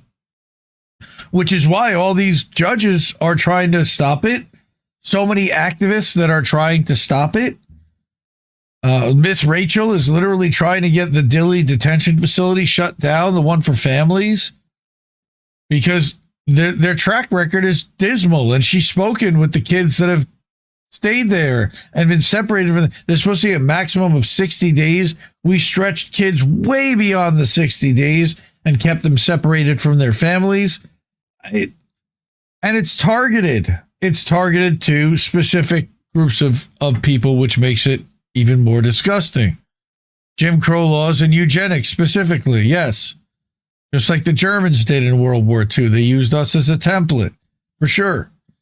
Okay. All right. So, all right. Well, we're certainly not going to be monetized by YouTube for any of that, for showing any of that stuff. And YouTube doesn't like people showing it. So we're going to keep doing it, but we need your help to keep doing it. Support independent media because we need it more than ever. Ways to do that are on your phone, Cash App, the app, $ Indie News Network is the way to support us. Ko-fi.com/Indie News Network will actually pop something up on screen while I'm reading. At paypal.me/Indie News Network. You can do that as friends and family. There's no fees. Now, let's take a look at this clip from Charlie Robinson. We had Hakeem on a couple months ago, and I got word that he was working on a data center project. And when he's on something, a substantial one, and it's worth mentioning. I think this is such a relevant topic. So you guys are going to be simultaneously impressed with the level of detail that Hakeem has brought to the table here and terrified with the ramifications of where we're headed. Well, it's always good to have Hakeem Anwar back with us. It's good to see you, Hakeem. How are you? Where you been? What's cooking? Charlie, yeah, it's good to be back, man. been cooking, been on this data center grind for the past 6 months. I think it's a really important issue, so been learning everything I could about it. But yeah, it's a good start to the year. I'm feeling like there's a lot of energy behind the freedom movement right now. Yeah, we need it desperately. And this is a really good rallying point, because I think if there's something that maybe kind of crosses party lines and socioeconomic lines, is that the idea of these data centers. Like, it's a very small segment of the population who can really justify it and has either the job reasoning or the future need, to say, yeah, I need this. It's gonna impact my life tremendously, and I must have it. I think most people are looking at this going, all right, I lived without it, and if AI wants to come into my life, that's fine, I guess. But it used to be that it was just I could shut off my computer or I could close the window. But now it is demanding unnecessary and I think unreasonable things from the general public just to exist. And I'm talking about water and energy and resources and all kinds of stuff that, I don't think was part of the original plan when they were selling us on what artificial intelligence was. I don't think that we got to read the fine print that said, yeah, we're going to tap into your water supply and drink all of it to cool these things, and we're going to put them all over the place next to schools, and your kids are going to be glowing and all that. Nobody signed on for this, and now it's starting to get to a point where we're seeing like the equivalent of the school board meetings that we saw a couple years ago. These are the AI data center local hearings that are, where the vote in front of city council, and all these people are saying, we don't want this. And then the city council says, yes, yes, yes, yes, yes. And it gets passed, and everybody boos and chases them out of like, I'm watching this and I'm going, this feels very coordinated and dystopian. And then I get in contact with your office, and they say to me, you've got to see what Hakeem's working on with the data centers. And you were on here just a couple of months ago, and we needed to have you back like immediately to talk about this. So can we start wherever you want, but you've been working on this for the last 6 months or so, and what you have developed is mind-blowing. The mapping, the software. So what have you found in the last 6 months about data centers? Yeah, I really liked what you said at the beginning. It's like this crosses party lines. It crosses all lines, because there is almost no one who's saying, oh, my AI isn't fast enough. Like, it's not responding to me within a second, right? There's like almost no one who's saying that. But we have, in the past year, and then in 2025, we've had the biggest tech companies spend $2.4 trillion, or pledge to spend that amount of money. That's a ridiculous fucking sum. That's our highway budget for the past 44 years. That's enough to build a high-speed rail network, like across the entire country, right? Multiple times. And so just to see how heavy-handed this push is going to get a lot of people to start waking up. And like you said, like it's right now there's a big overlap between the conservative leaning people and the freedom leaning people, which is, I think, growing every day as they've been let down by the current administration over and over. But now there's also an opportunity to get more of these liberal individuals involved, who are typically the people resisting ecological disasters like these data centers. So I've been getting into this for the past 6 months after people starting asking our company, are we going to build an AI service? And I was like, okay, well, there is a lot of potential here, but what is the risk? I really wanted to know. There weren't many answers when I first started. So it's like, what is the real power and water usage? Who's behind this push? And how much are prices going to go up? And is there a way to stop them? So I started working on this report. You can download it at AI-datacentermap.org. There's also a map which lets you see things in your area. Here, I'll just bring it up really quick, right? This is a map of the United States and the 4,500 data centers we're tracking on it.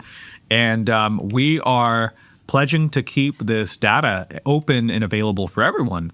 Otherwise, you would normally have to pay for this data, but I think that the way we're going to make it through is crowdsourcing and helping connect each other to local efforts. So to this day, we've found about 2,000 data centers that are operating and 623 hyperscale data centers. We could refer to these as AI data centers, right? There's a difference between conventional and AI data centers. So these hyperscales are the really scary ones because they're consuming millions of gallons of water every single day.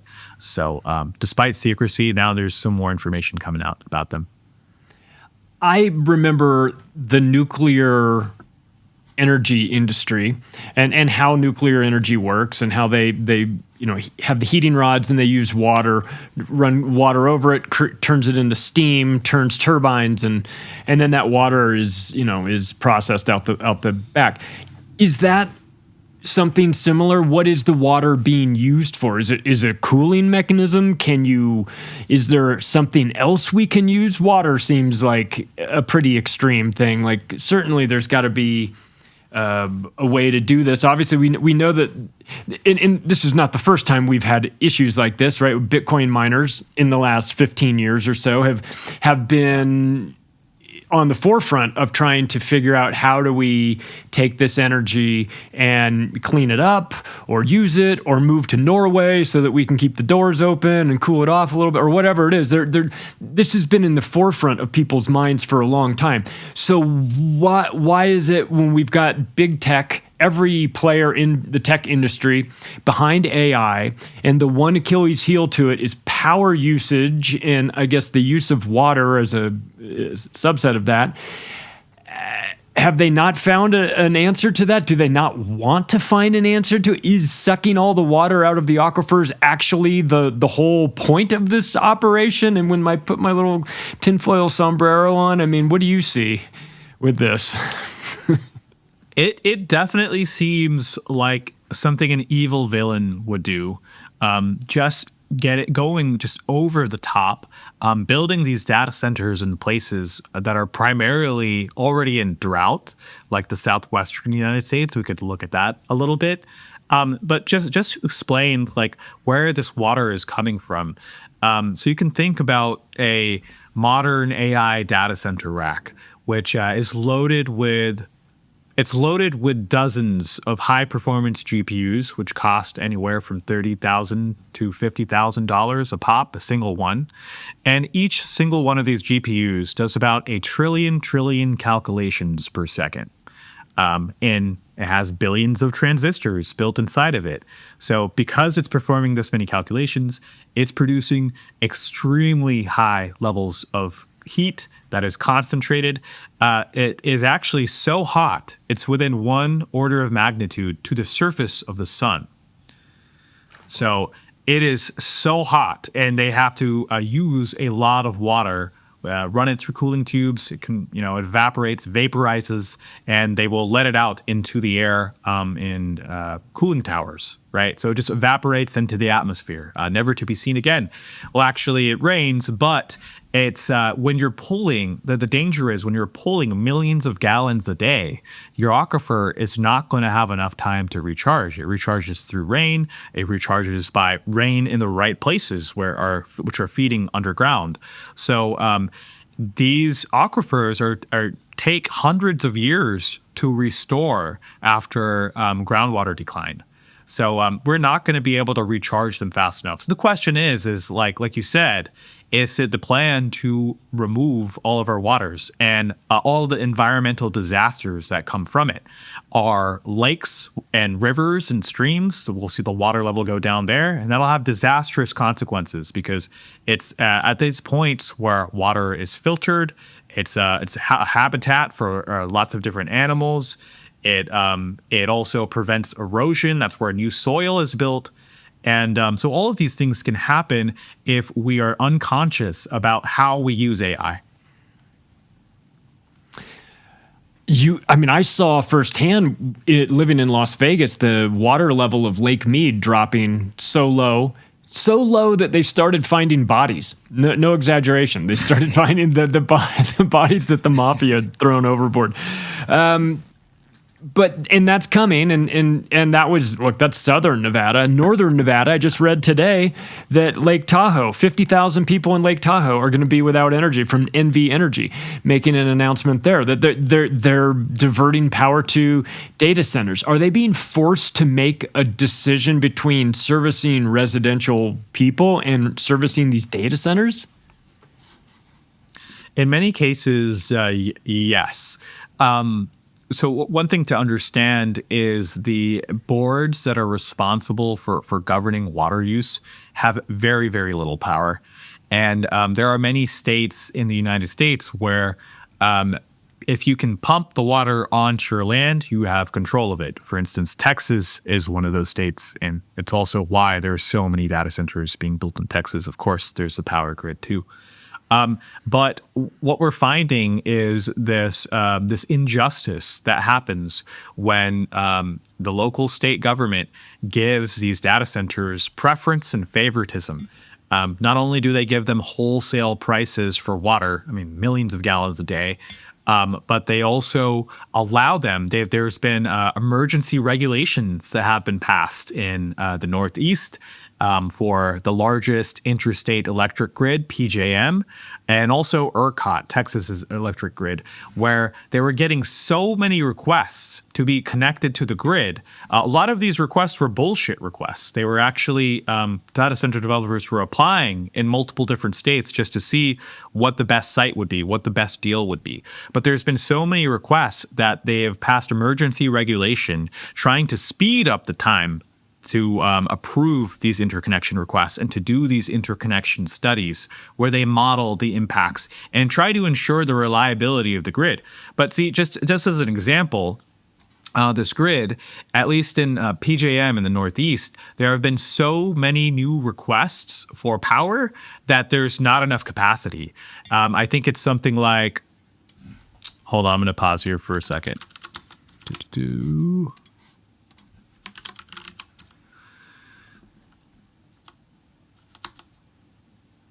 Yeah. Okay. So PJM interconnection, which manages 13, it's a grid, a regional transmission grid. It's federally regulated, actually.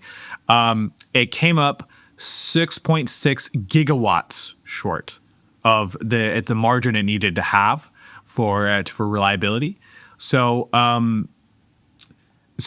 basically, this target will ensure that the grid stays at a generation capacity. Like there's more power going into it than is demanded, right? They're unable to meet that. 6.6 gigawatts is about 6 million homes, right? So they're finding that they can't supply enough power to these data centers, but they're still giving them passes, and I don't understand why. It's the same power structure that broke down in the winter a couple years ago with some heavy icing, things like they just shut Texas down for a while. Is that correct, or was that the ERCOT one? Yeah, no, that was ERCOT, and that was also a scary situation, right? I think we were something like 3 minutes away from total failure of the grid. So, these are already systems that are really stressed out. But in the short term, what we're seeing is because these wholesale prices are going up, electricity bills are also going up in these areas. Like the region I'm talking about, PJM, which services Virginia, and other states in the Northeast, prices have gone up like 300%, right? So this is something that is coming to any area that is building data centers. I saw a crazy statistic about water use, that the data centers are using more water than bottled drinking water, than all the bottled drinking water that people are drinking. Is that true? Yeah, I saw that statistic too. I think it's plausible. Like I'd believe it. I haven't looked into that claim specifically, but just seeing how large some of these data centers are. If you go to the site AIDatacentermap.org, and you click on some of the black triangles, you'll actually be able to see our estimates. And our estimates are based off of this academic paper from Lawrence Berkeley National Labs. And basically, they gave an average estimate of about 4.45 liters for every kilowatt a data center uses. So these data centers are using they're using gigawatts, right? Like thousands and thousands times more than a kilowatt, than a particular home. And you also have to understand that this is not just the power, this is not just the water used to cool the data center, but as this data center needs a tremendous amount of power, there's other infrastructure like natural gas plants or nuclear that is being built.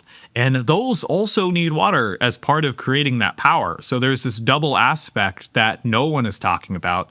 So yeah, absolutely. Whether it's the data center cooling themselves or the power behind it, this amount of water is being used. That's crazy. Yeah. So even if you solve the energy side of the equation, you still have to deal with the water, because there's no getting around that. Even if you switch to nuclear, you're still going to need to pull a lot of water.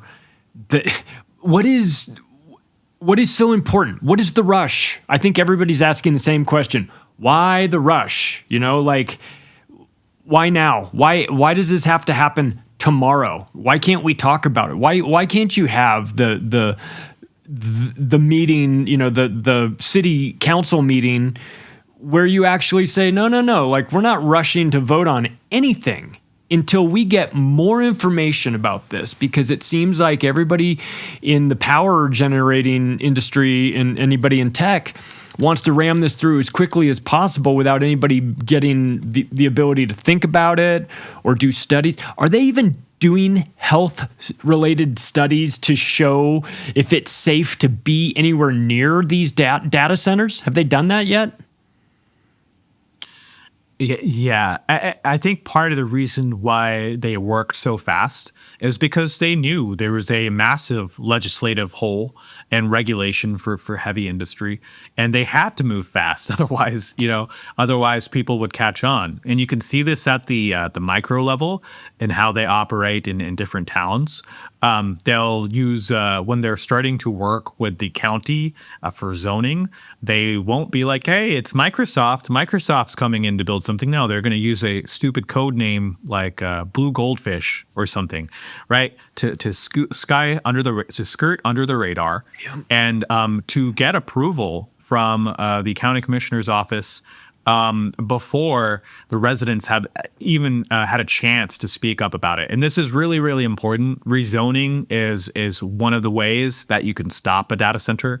For instance, for agricultural land, there's a lot more permits and regulations that they have to get in order to build large industrial scale equipment. So if they need to rezone, that's one way that it's actually required for the residents of that town to speak up and share their mind. It has to be on the record, actually. After it is rezoned, the data center developer can pretty much do whatever they want. Next, we take a look at this clip from True Stream Media.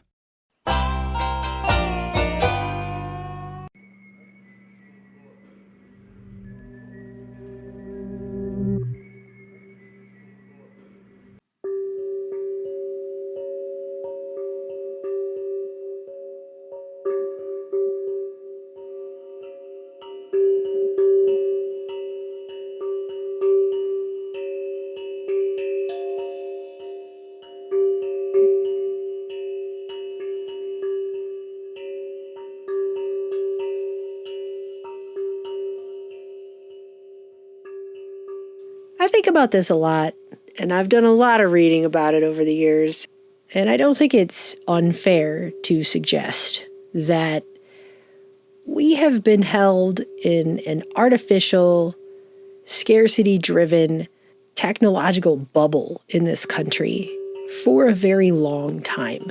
We're living in the past here by comparison to other places. And I think the only reason there's not more of an outcry and more people don't realize it is that the country is vast and a lot of people never leave it. so they don't go to other countries and see the truth. Creative imagination began to give form and substance to the new art form called television. Entertaining, illuminating, electrical window to the world.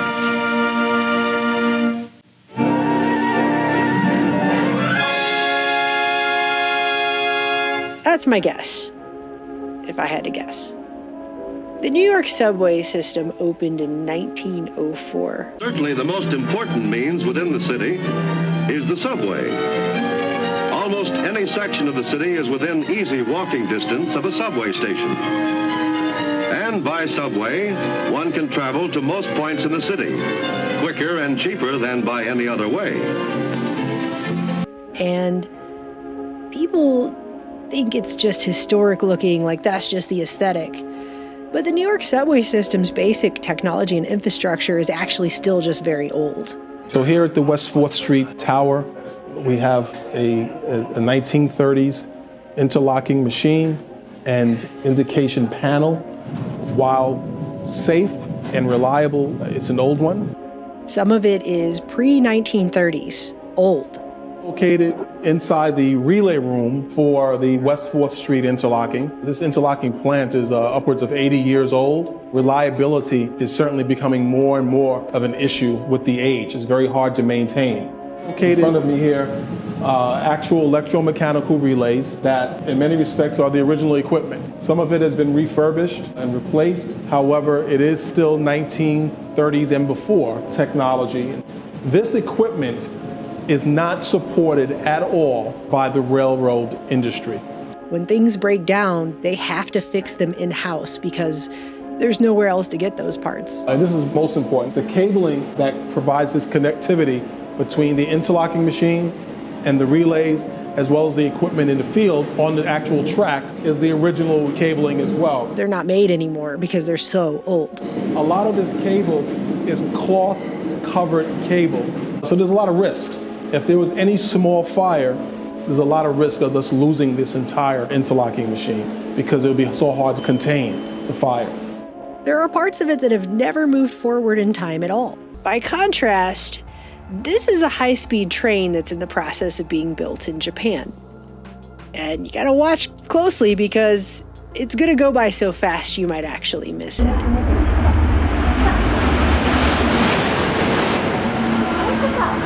This train uses something called maglev technology, which is a term derived from the phrase magnetic levitation.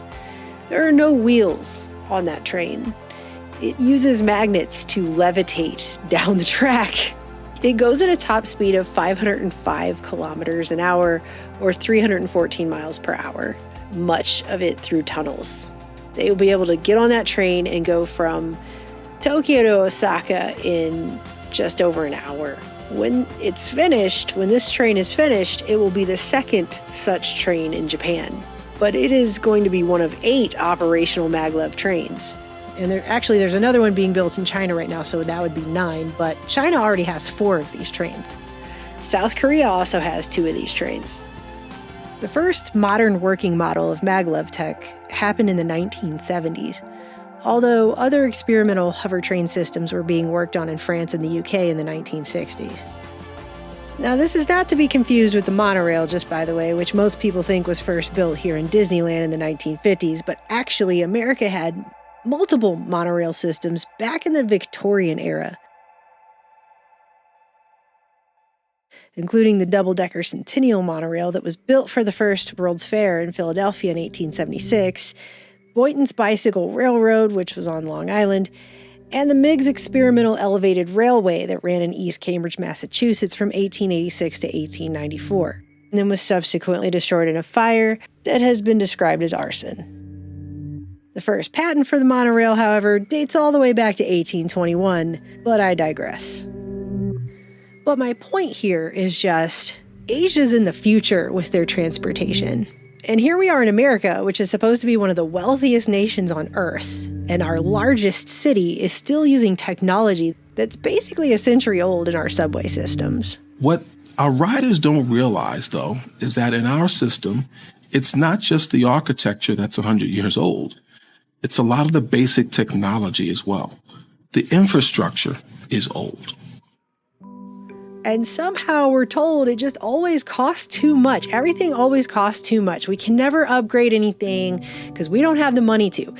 Why then has high-speed rail, so common in other countries, not tracked in the U.S.? We do have the money, by the way, for war at any given moment. And to send billions of dollars in aid to 179 countries, to almost the entire rest of the world. But we cannot upgrade our basic systems here, our basic infrastructure here, for some reason. There's always some reason that we here cannot have nice things.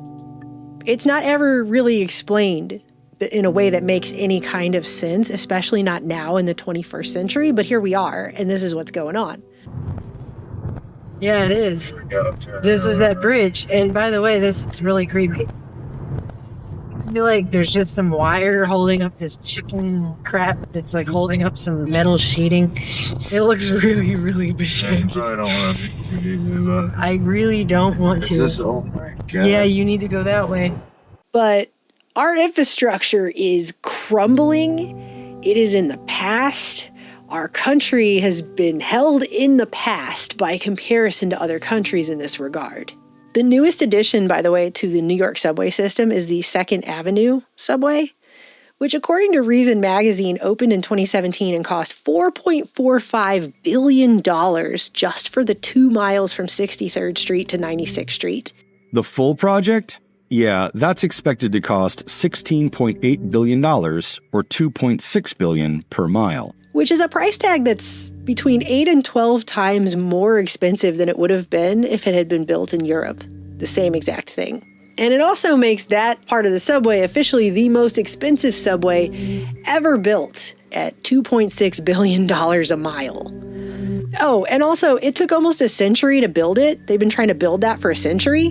While first proposed in the 1920s, it didn't materialize until the early 2000s. And it also was more than $500 million over budget by the time they were done. But building infrastructure in the U.S., and in this case, subways, is very expensive. In fact, it is the 6th most expensive place to build rail transit in the world. And even that is likely an understatement. It took a century to build that, and it was more than $500 million over budget when they finished it. But that is nothing, however, compared to the California high-speed rail project. The very model of modern engineering, it hums across the fruited plains at a top speed of 200 miles an hour.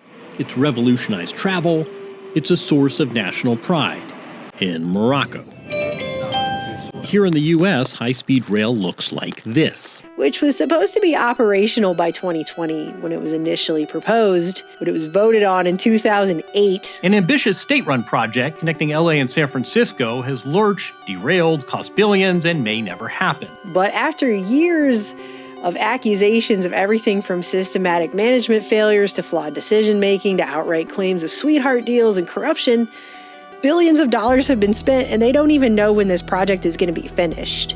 The total initial cost was supposed to be $33 billion, but that figure has reportedly ballooned now to $127 billion. And the first segment of track is slated to be $206 million a mile. And that's if there aren't any more overruns. And according to the California Policy Center, the financing alone, based on preposterously optimistic ridership projections for this segment of 6.6 million riders per year and a 30-year term at 5% annual interest, would work out to the cost of $348 per ticket, which I can tell you right now in this economy means they're not going to get anywhere near 6 million riders. That's just not a thing at all. Not exactly an easily affordable means of travel.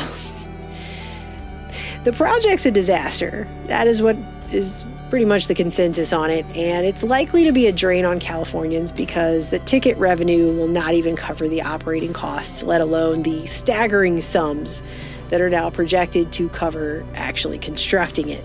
And there's a 300-plus page Federal Railroad Administration report, which I'm going to fully admit to you I did not entirely read through because that is a massive thing, but I did skim through the first few pages because they're giving a notice of intent to terminate 2 federal funding agreements for $4 billion, and they're citing a pattern of broken promises, perpetuating the same inefficient project management activities with minimal progress to advance the actual construction of this high-speed rail.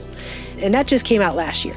All of this while the rest of California is literally falling apart.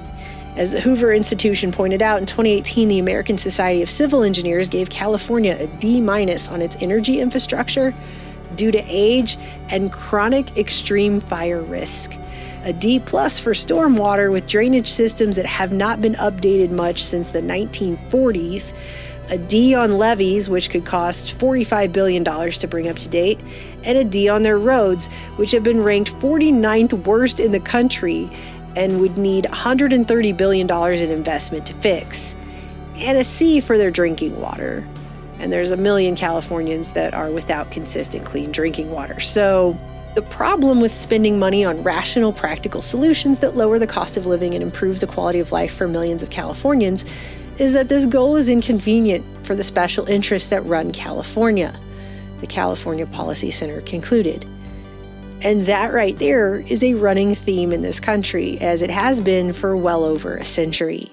And they go on to make the point, the true motivation behind all of these useless mega projects that never seem to come to fruition and are mired in corruption and the money just seems to vanish without anything actually being done, is really a desire to neglect California's essential water, power, and transportation infrastructure, because by creating artificial scarcity and engineering higher prices for all of these resources, the public utilities and private energy producers can reap larger profits. And it plays out across all of these economic sectors. And so really they're just keeping people in this trap and squeezing them more and more and more for basic essential things they need to exist in California, while they give basically a little more than lip service to these mega projects that probably won't really help the average person very much. And that's what it's like everywhere. It's not like California is alone in this. This is how our country is. I have been in a car and road tripped extensively throughout this country. It is like this everywhere. This country's falling apart. It has been for a very, very long time. The pothole problem creating a traffic nightmare on the 71 freeway at Holt Avenue in Pomona Wednesday after numerous large potholes opened up, stranding dozens of drivers. The ride through this West Omaha neighborhood is anything but smooth. They both work as couriers for the city of Compton, and they had driven over so many potholes, it was beginning to cost them their living. So the De La Rosas decided to act.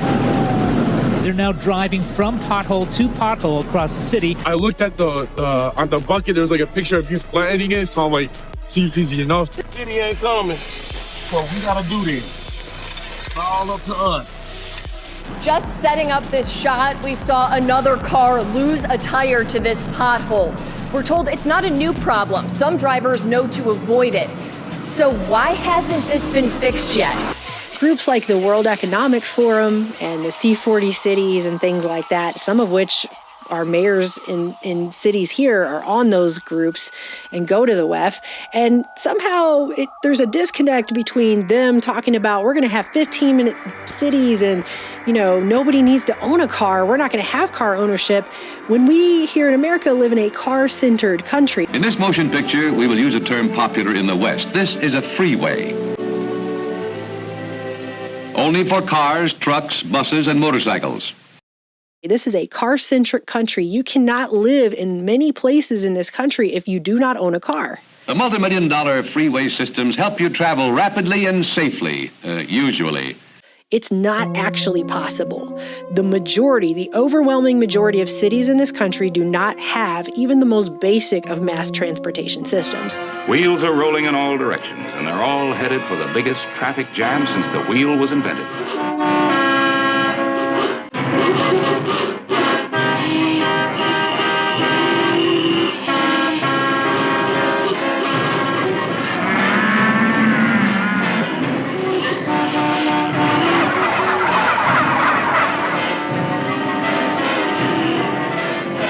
Period. We do not have a train system that functions in the way that train systems function in Europe at all. We do not have bus systems in most of these cities. We can have our superhighways in the sky, fabulous, futuristic forms, like this Hollywood freeway interchange. which sorts flowing traffic 8 ways at once. I live in a town of over 25,000 people. We don't even have a basic taxi service here. I think there's one person that runs a business out of their house or something, and they stop doing it at 4:30 on a Sunday. Like, there's not anything here. If my car broke down, I would be riding a bike several miles to go get groceries. And that's just how it would be.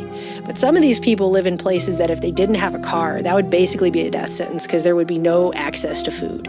There would be no access to healthcare. There would be nothing. So trying to act like you can put stipulations on America that are the same stipulations that you can have in Europe where they have a totally different infrastructure situation and a totally different mass transportation system is just ridiculous.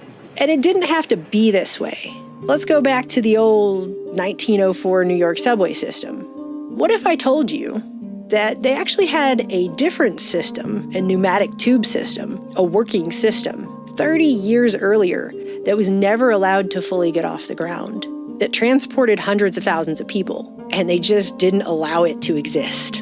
And it wasn't just some half-cocked scheme either. This came from Alfred Eli Beach, who was the owner and editor of the Scientific American. He had lots of patents. And in 1868, he proposed building a novel transit system using large fans to create differential air pressure that would push and pull tube-shaped passenger cars through tunnels dug under Manhattan. So he leased a space beneath Devlin's clothing store on the southwest corner of Broadway and Warren Street and began digging in 1869. And there are debates about how much secrecy surrounded this digging. Some say it was done in total secrecy, although I don't know how you could be digging that close to City Hall without anyone knowing. But supposedly he had to put up all his own money for it and do it all himself because he knew that the entrenched political powers in the city had financial interests in the elevated trains that were already going on. So they were not about to let him come in and have his new idea that might compete with their idea. And this wasn't even a totally unique idea to him. London's Crystal Palace had an atmospheric railway for several months that they demoed in 1864, which was also a pneumatic design. Beach's tunnel was completed in 1870, and he called it the Beach Pneumatic Transit. It had a 300-foot demonstration tunnel, which had a lavish waiting room, described as illuminated by zirconia lamps and featuring ornate chandeliers, a grand piano, and a fountain with goldfish swimming in it. Sounds really cool. The cars could seat up to 22 people. There was a massive steam-powered fan nicknamed the Western Tornado that would blow and suck air to propel this tube car at 10 miles an hour down this track. And that was it, a tube, a car, and a fan. That's how it worked. And considering how nasty and congested the streets were with horse-drawn carriage dookie at this time, people were pretty enthusiastic to try any alternative travel options. Beach's tube system was so popular that 400,000 people rode on it in a single year. But as the story goes, political opposition in the form of Boss Tweed, who was invested in elevated trains, and other wealthy, politically connected people, including Alexander Turney Stewart and John Jacob Astor III, refused to support the project, and bills for the system kept getting vetoed. They would get passed up and then get vetoed to get this system put into place, even though there was a lot of public support for it. When they finally got a bill passed that would support it if Beach could get the funding, it happened to be in 1873, and then the financial panic of 1873, curiously driven largely by speculation in the railroads, just by the way of all things, ended Beach's pneumatic tube project for good. Beach couldn't get it funded, the tunnel was bricked up, and this is the only photograph of the tube that I could find before it disappeared behind that sealed door for decades. Until a fire in December of 1898 burned the store down to its substructure, and they found the door and they reopened it to see the tube still sitting on the tracks. And they snapped this picture of Beach's grandson sitting in the car, and it's just a really ghostly picture. Then they shuttered it up again, and it wasn't seen again until 1912 when they reopened it and repurposed the tunnel for the actual New York subway system. And supposedly a plaque was going to be put up in the City Hall station commemorating Beach for actually putting the first system there, but no one's ever been able to find this mythical plaque. But if Beach's pneumatic tube tunnel looks a little bit familiar to you, it might be because you've seen the movie Ghostbusters too. And I didn't know this, and I thought this was so cool when I saw this. The part where they break through the subway and they come through to the part that has the pink goop, they left a little sign there at the top. Pneumatic transit! I can't believe it's the old pneumatic transit system. It's still here. Just a little Easter egg to Beach's lost and forgotten and ignored pneumatic transit system. Cool, huh? I mean, it's kind of the perfect metaphor. The angry, psychoreactive, ectoplasmic river of pink goo. You know how much negative energy it must have taken to generate a flow this size? Collected, buried under the surface in a long forgotten tunnel. In a country where history just keeps getting buried and forgotten again and again and again on a loop. According to Michael Lucibella on Advancing Physics, the U.S. government considered the possibility in the 1960s of running a vacuum train, combining pneumatic tubes with maglev technology between Philadelphia and New York City, but the project was deemed prohibitively expensive and it got scrapped, which happens again and again and again and again. An engineer with Lockheed Martin named L.K. Edwards also proposed a Bay Area gravity vacuum transit system for California in 1967, which was supposed to run in tandem with San Francisco's BART system, then under construction, but it too never got built. Nor was the underground very high-speed transportation system conceived by Robert Salter of RAND in the 1970s that was supposed to run along what we now call the Northeast Corridor. These types of systems keep cropping up like, why don't we do this? And somehow never happens. It just never happens. But it's a technology that they not only had, they built it and it worked. And it was already here in the Victorian era. And Beach wanted to extend that out. And he could not get past the entrenched political and economic forces to get anything accomplished with it. It was that wonderful day not so long ago when the automobile first came to an American town. The grown-ups clustered around to gape and gawk at this elaborate, extravagant, outlandish method of locomotion. And I didn't even realize until I started looking into this how old the concept of an electric car actually is. When cars were first a thing, there were more electric cars than any other kind. In 1899 and 1900, more electric cars were sold than any other type of car. And by 1903, London had more electric cars on the road than internal combustion vehicles. The first electric carriage was actually designed in the 1830s by a Scottish inventor called Robert Anderson.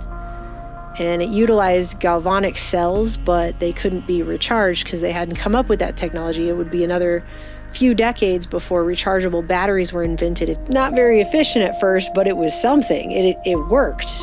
And then you had a British inventor called Thomas Parker who built the first EV using lead-acid batteries and dynamos in 1884. A few years later, William Morrison applied for a patent on what is likely the first American electric car in 1890. So all through the 1800s, you had this kind of technology being worked upon. Thomas Edison teamed up with Bailey Electrics on a car that could go up to 100 miles on a full charge in 1910. But that company went out of business in 1915.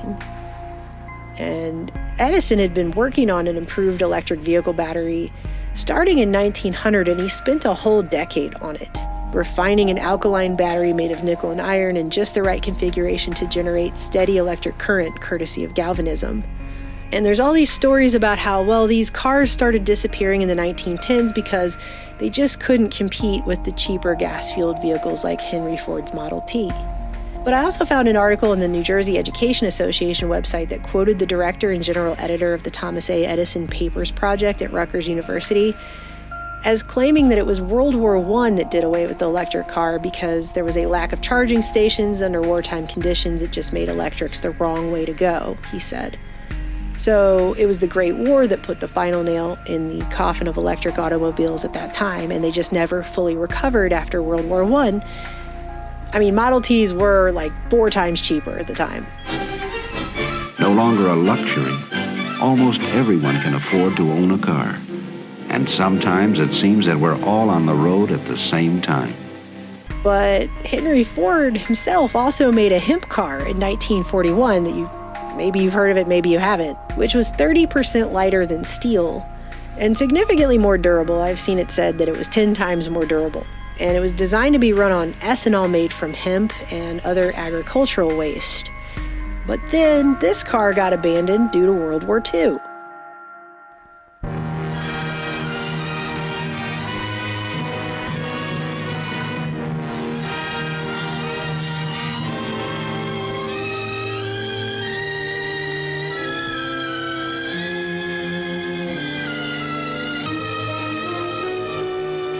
Hemp had also just been outlawed in 1937, but Ford was going to grow it anyway. He did not care.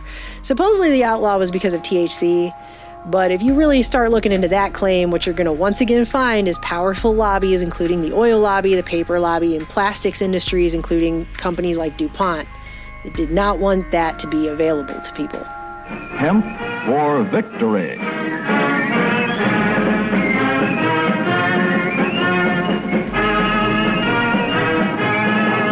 Next, we have this clip from the Third Rail podcast. Got a time. I try to do too much, I think, but it's paid off. So I'm a veteran of 3 foreign wars. I was a U.S. Army paratrooper from 99 to 2004. Got to see some really interesting things on the foreign policy front, which has made me anti-war and skeptical of foreign interventions and things like that for many years. I was a world champion powerlifter, if not that matters much, but I was, lifetime, natty drug-free guy. So I was a little bit crazy, and I learned a lot of discipline from that. So that and military background, and then just getting interested in history, that's always been something with me, I think, my whole life. But the discipline to really, read deeply, think deeply, and go out and make mistakes. When I got back from the military and I started different businesses and finally got into something that I think suits me. And I thank God for that. It's my gold and silver Bitcoin business, and of course broadcasting and podcasting, which I love very much.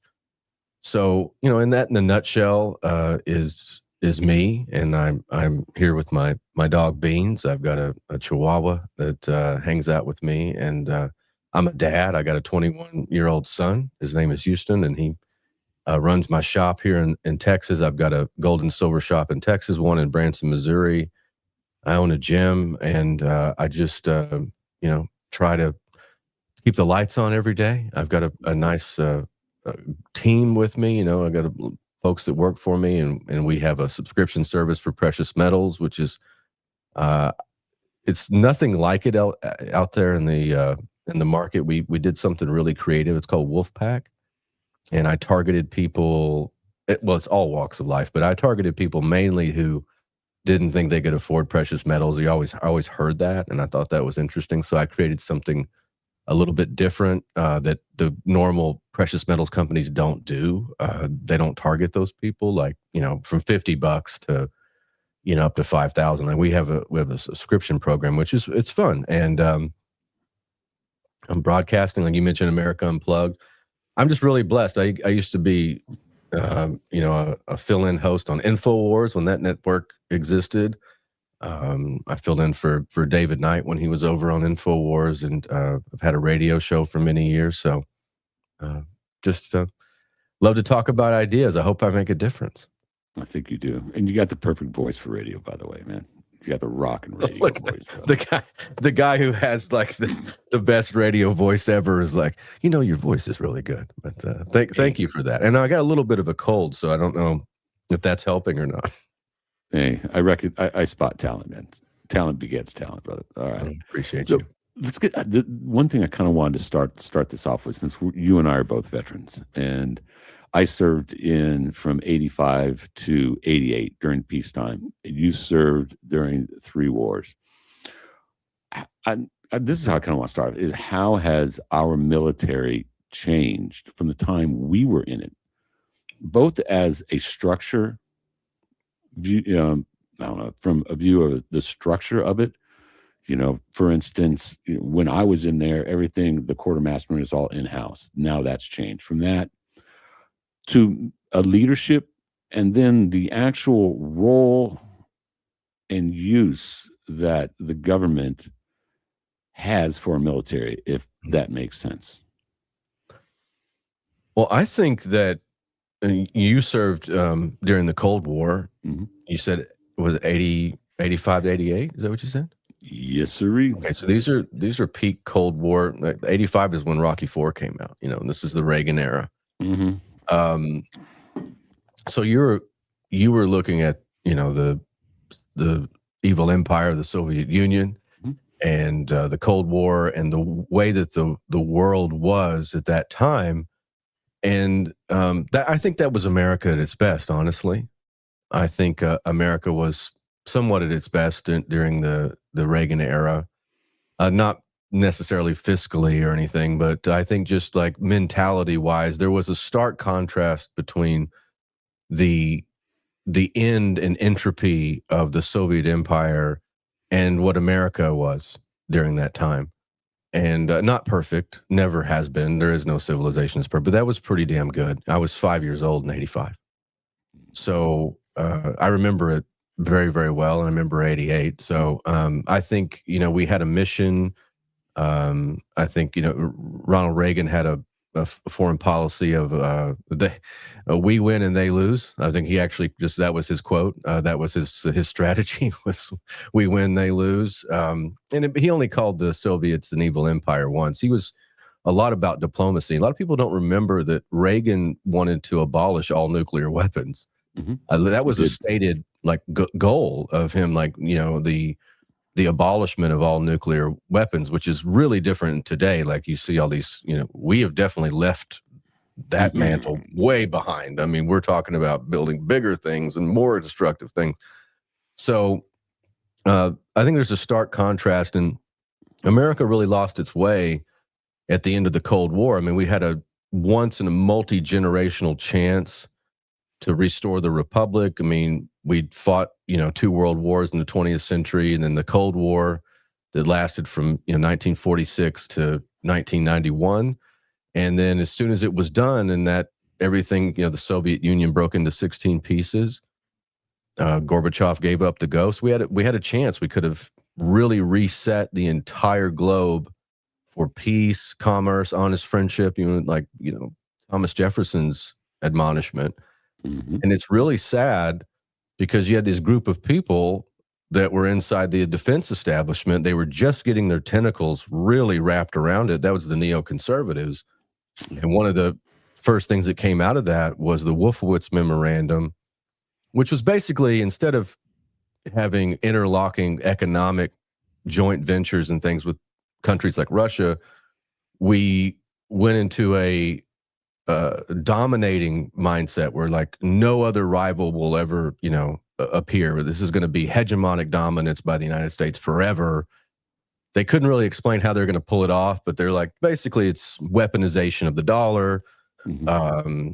We became the world's policeman, just a drunk cop out there night sticking people, it just became that in the Crusades, very much centered on Zionism and Middle Eastern stuff that has nothing to do with American security. If you look back on it retrospectively, it's insane. The chance that we had, and we blew it. And of course there was Desert Storm and all that, but all the middle years, the military became something else, David. And I just think at the end, it's sad to watch. I got to probably get the last little bit of whatever you could consider a cohesive military tradition. Mm-hmm. I don't know what it's like now, but I feel sorry for, I've been asked this before, would you want your son to join the military? And he wanted to be a Marine. And I said, I would rather you just work for me. I mean, if you want to defend your country, I think the best thing to do is have a family or have a business or, join the sheriff's department, do something that you can help people here, because that's where the real fight is. And unfortunately, we've bastardized so much of what defense means. There is no fight out there, everything in the age of nuclear weapons and the way that the way that the world is set up now, there really is no, I mean, obviously there's countries that we have rivals and people we've pissed off, and who haven't we pissed off? We have created generational enemies. So there are threats, but nothing quite as existential as what we're facing internally. So my argument now is just a sadness. I mean, you've mixed political correctness or cultural Marxism with defense, and then you, on the flip side, then you get a Pete Hegseth who's like, "Oh, we don't want to deal with rules of engagement, and all this stuff." I'm like, "Well, that's how you get me lie, That's how you get." Look in my thing is look in history, and every time people have done that and disregarded military engagement, and then looked at people that were subhumans, you have major atrocities. It's easy to do, especially when you're young, and I remember how I had such a dual mind after 9/11, and my unit was the first. I was a paratrooper and a military policeman, so my unit was the first Army company on the ground in Kandahar, Afghanistan. So like people ask me like, "Oh, when were you in Afghanistan? Was it like 2003?" I was like 2001. Yeah. Like I got there on right after my birthday in 2001. And I mean, it's just a different world. Everything that we have done, post 9/11, and just it's taken all the life, I think, out of the military, and the energy and the direction and everything else. I remember looking at what I perceived as the enemy, although I started questioning things. I remember we were corkscrew landing into Kandahar, and the reason you have to corkscrew land is because you don't know what's on the ground, mainly because we'd given the Mujahideen those Stinger missiles, like during the 80s, still Soviets, and a bunch of them were still around. And so it's this pitch black, and you're corkscrew landing in a C-17. And I remember thinking, I had a cogent thought. I was like, 4 planes take off supposedly inside the continental United States and strike targets. We can't see who they are, but somehow I'm in Afghanistan. And I'm like, wouldn't the correct response be like, all right, we're going to find out who's here in the U.S., but we're going to go over there. It's always over there, and that's like the song from World War I, the Doughboys, over there. You remember? It's like, we're going over there. So it's, I think we just directionally lost our way. And, the boogeyman and all the stuff that with Osama bin Laden. And when you start really unpacking all of that, it's just sad to watch. I mean, a lot of the men and women that serve us and that are in uniform, I think, have the highest ideals most of the time. I mean, the high majority of them. And, I lost close friends of mine, brothers, that are in veteran cemeteries. And, that'll take something out of you. I don't know if I really had what you would consider a youth. I just grew up, and, I didn't have that time to get jaded. It just happened, I guess, overnight. So I don't know. I mean, to answer your question, I think there's a stark difference between what our military represented, and then what's going on now, and then I think it's also dangerous, like between the two like the Biden administration versus what's happening now. Like did you notice like the subtle things like what? We're going to change the Department of Defense to the Department of War.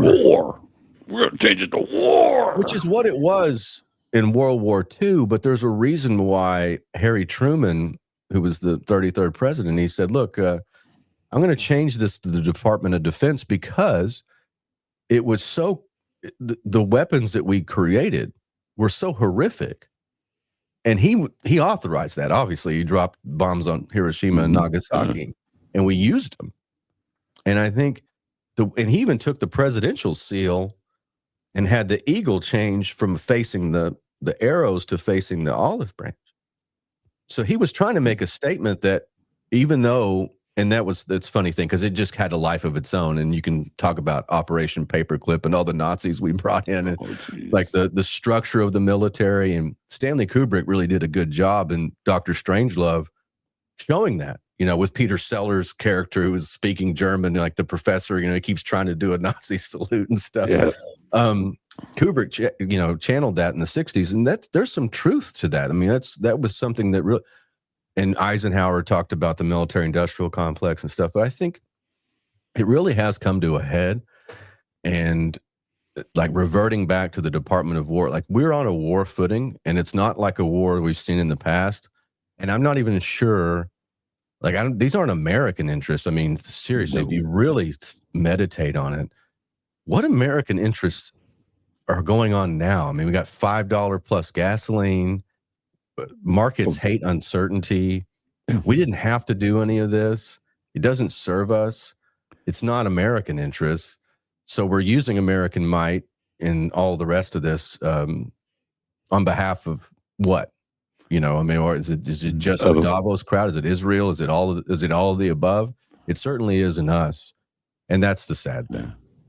Next, we take a look at this clip from Cognitive Dissidents.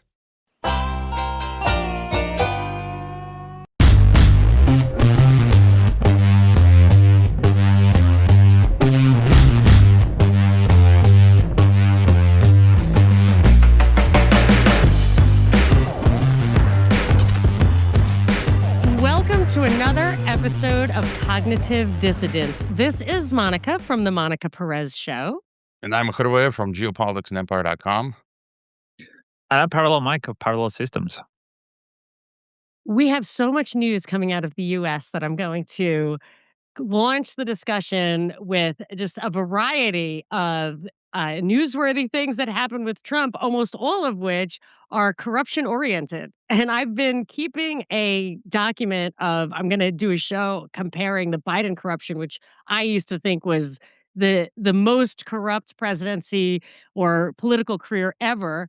And now Trump, it's like death by 1,000 paper cuts, though, because his corruption can get so petty. I don't know if I've mentioned this to you before, but I have met in my life 3 people, whether it was working with them or going to school with them, whose names I have seen in the news as having benefited from an obvious fishy deal with Trump, from buying pardons to settling suits that were totally legitimate and should not have been settled.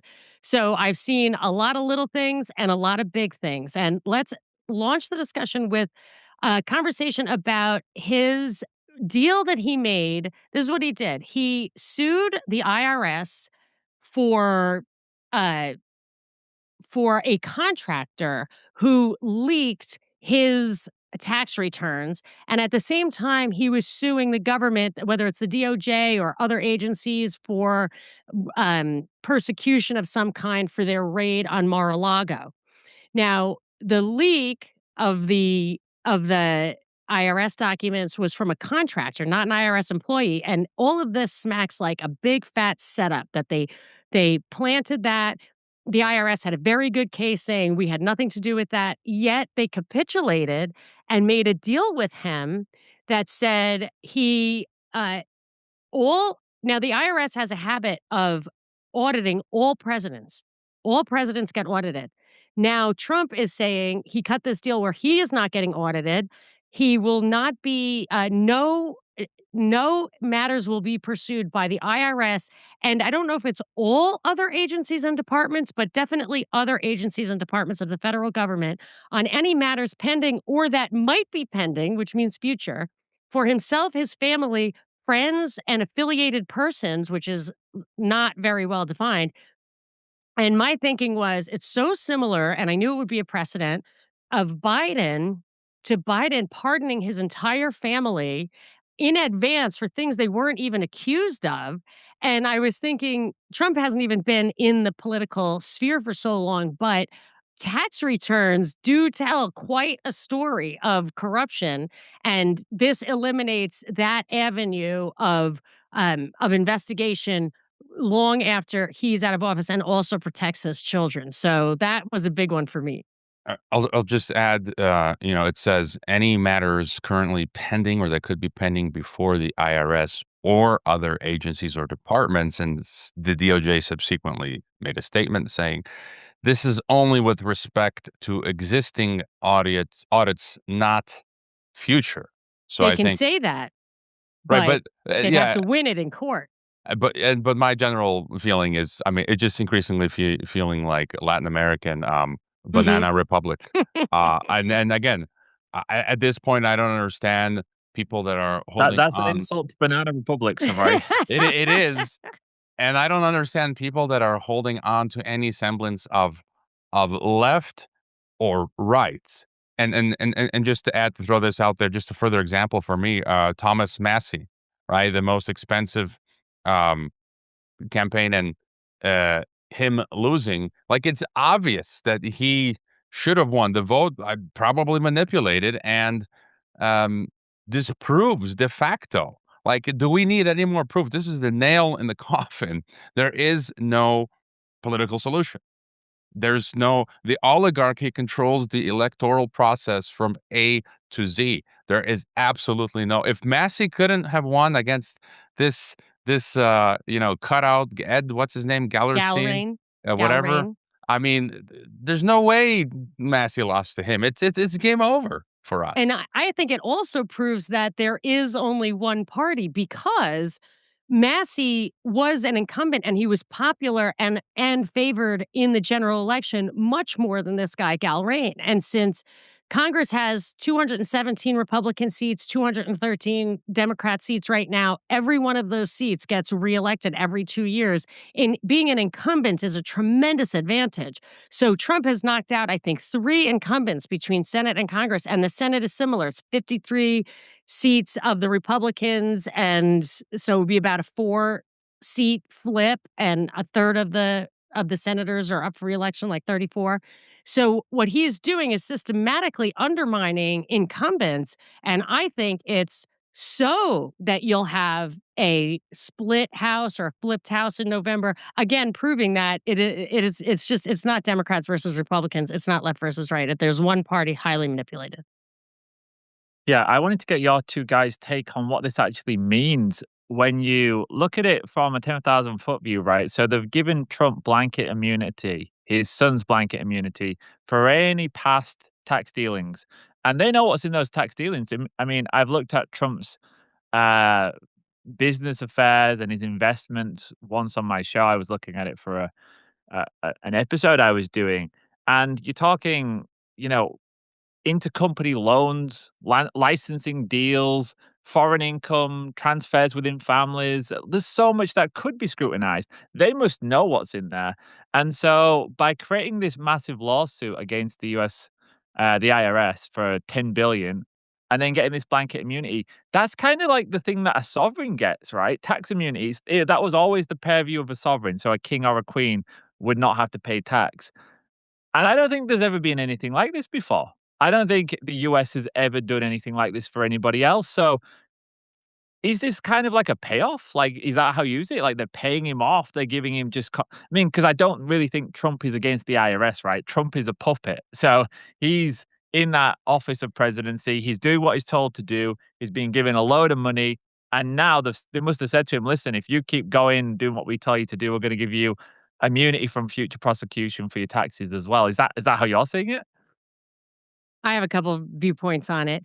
I think that, first of all, Biden set it up with his blanket pardon. I could just see that this was going to be a new precedent to insulate all the future politicians. I also think that uh, Trump is really like I have a sense because I'm from New York. There's a real New York style, especially from when the Russian emigres came in, like in the 90s, and when the wall was falling, when the USSR was falling. I was aware of the change in the way corruption was done. Maybe it was a shift from the Italian mob to the Jewish mob or what, I don't know. But they would see anything the government had to do with, there's basically no one minding the store. It's like tug of war with nobody on the other end of the rope.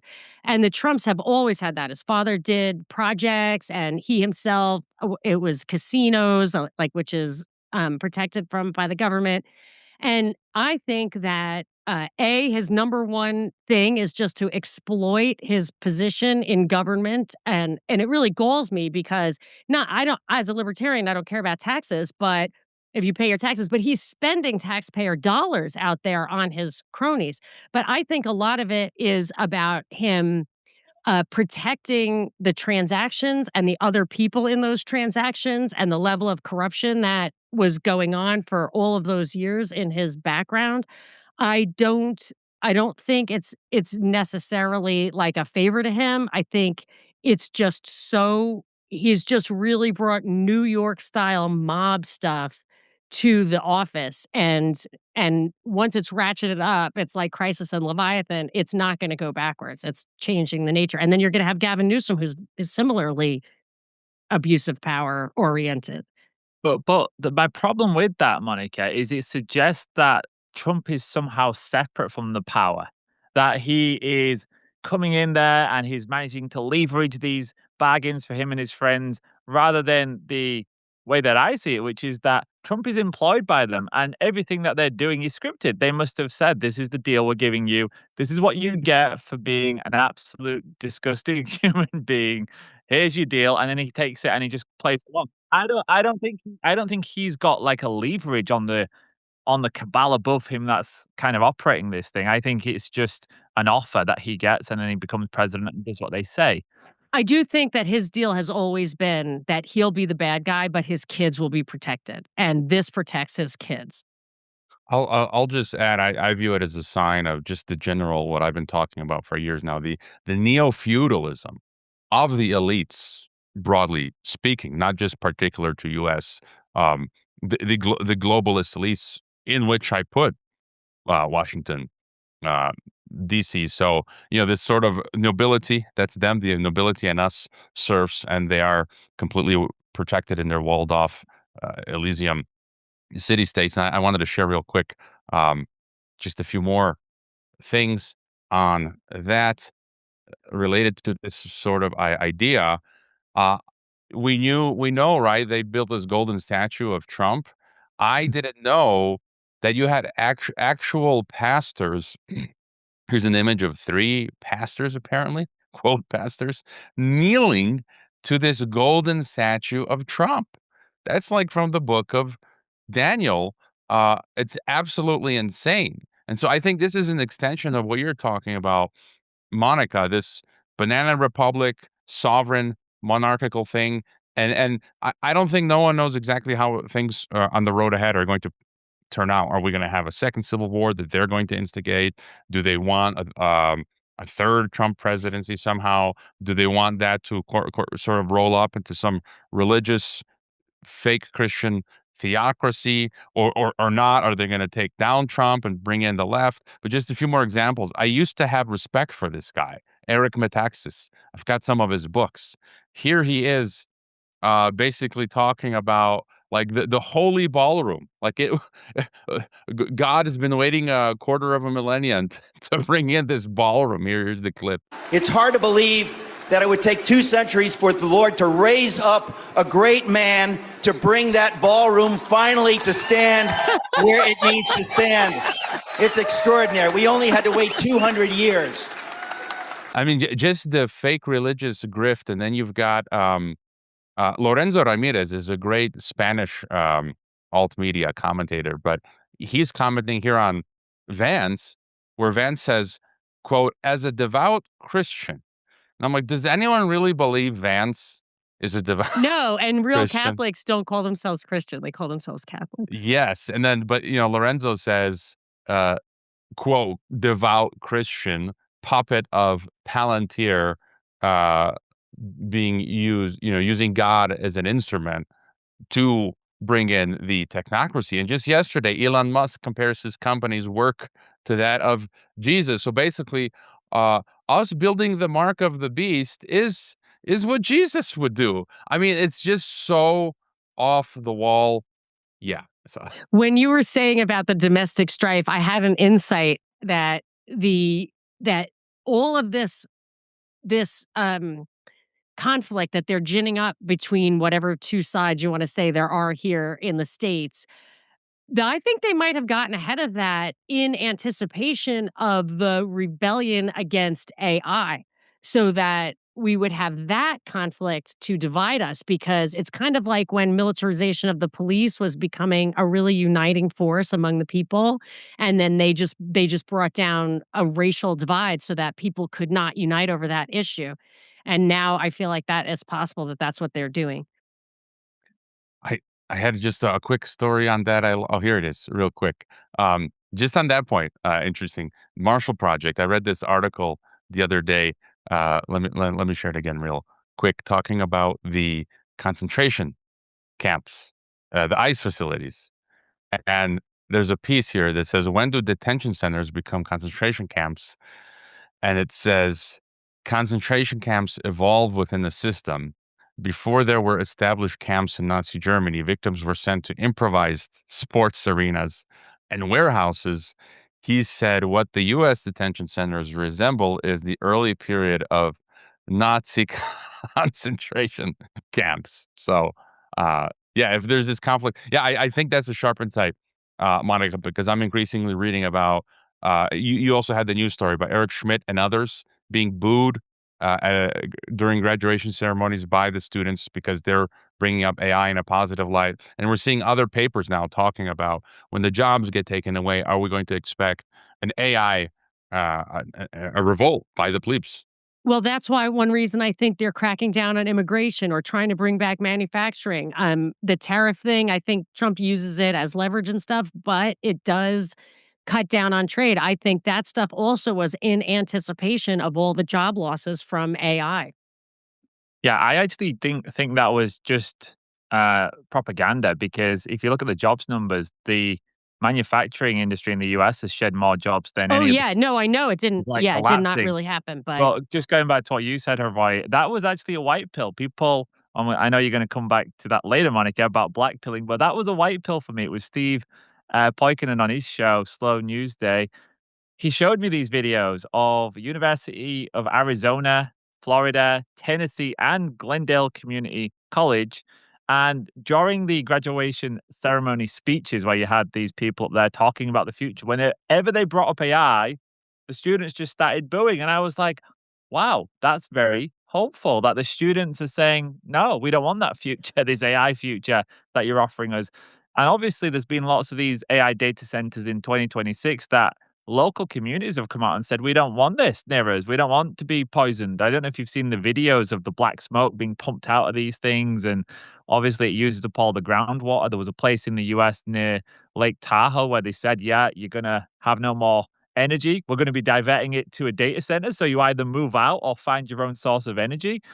There was another one. There's a girl who's got an X account. She's getting quite a following because she's advertised, put out videos showing that her mother's garden is essentially being stolen. They're saying we're taking the garden and what do they call it? Eminent domain. And they're going to be giving it to the data center.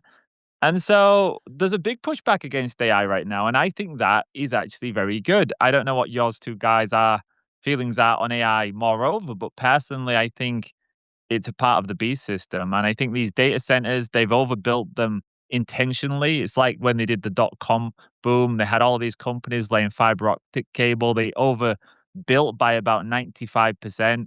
So there was like 95% more than they needed. I think the same thing's happening with the data centers. And obviously that's where the financial bubble comes in. But it's not because they're not going to get used. It means what they're going to do is they're going to get these private companies to build them out, pay for it. You're probably going to pay for it through taxation. And then they're going to collapse the bubble and take over those data centers. And that's when you get the mark of the beast system. So they're probably not going to get used in the next few years, but in the next 10 years, when they have these big Palantir databases and whatnot, that's when the data centers come in handy. So I think the government plans to requisition these things by popping the everything bubble, popping the AI bubble. And that's when these data centers fall into the hands of government. And it's actually the same strategy they did with cryptocurrencies. Allow everyone to get involved in crypto and Bitcoin, build out the infrastructure. Then they're going to pull the rug on that too and take over that space, which they're already doing with stable coins. So it's this cycle of boom, bust, and repeat. And then the government take over the technology and infrastructure to build out the mark of the beast. Fuck this shit. I'm just gonna dance now. Fuck this shit. Cause we don't have a chance now. The whole world is fucking gone to hell. Makes me wanna fucking scream it.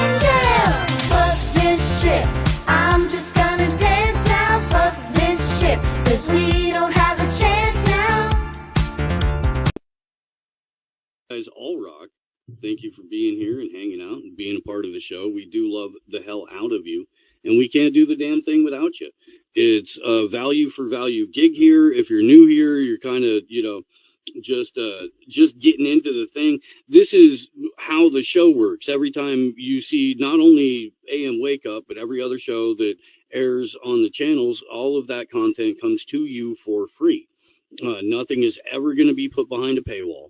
There's no subscribe to this to get that. You don't have to learn a secret handshake.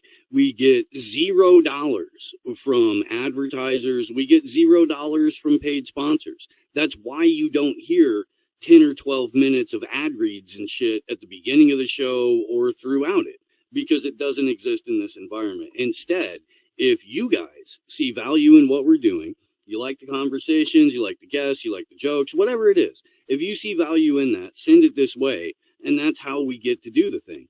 There's a whole bunch of different ways that you can participate. There's a couple of things that we definitely need to see from you guys. Most importantly, time, talent, and treasure. Time and talent, because it's just me doing all of the things 7 days a week in order to make sure that you guys see this stuff and I participate and hit the fucking like button. It's not going to break your wrist. I promise. On the talent end, if you make clips, please do that and get them out there. I don't care if 3 people are going to see it. If you tag us, we'll retweet it too, and then 3 more people are going to see it. The way that we're buried in the algorithm. But, it helps. Every little bit helps. Exact same philosophy applies to the treasure part. Every little bit helps. If you're at all in a position to contribute to independent media, all of the direct donate links, including Bitcoin, are in the description. So if you have, 55 Bitcoin and you want to give the show 1, it's going to get dispersed to at least 5 other content creators that day. Kind of a fucking ass clown wouldn't have the heart and compassion to donate to baby Steve. Now, let's take a look at some highlights from AM Wake Up from this week. Make sure to support and share their show to keep this great channel going. Share the show. Share the show. Share the show. Share the fucking show.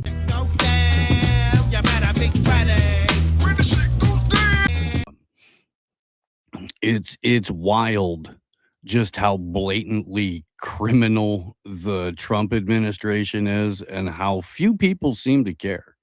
I think we've almost hit, like, peak apathy is starting to meet the pushback from regular people on data centers and on flock surveillance cameras and a bunch of other stuff. It's a incredibly weird moment. So let's do some jokes. Forgive me, Father, for I have sinned. I've found myself attracted to the wife of a close friend. Oh my God, no way. What? Spill the tea. This also, by the way, I should have prefaced this. This is why women are not priests. That's the title of this. If you want absolution, I mean. My friend Jeff. Jeff Davies? You have the hots for Jessica Davies? And in a moment of weakness, I told her. You told her? Holy What did she say? She actually told me she felt the same way. Shut the fuck up! Oh my God! Should you be swearing?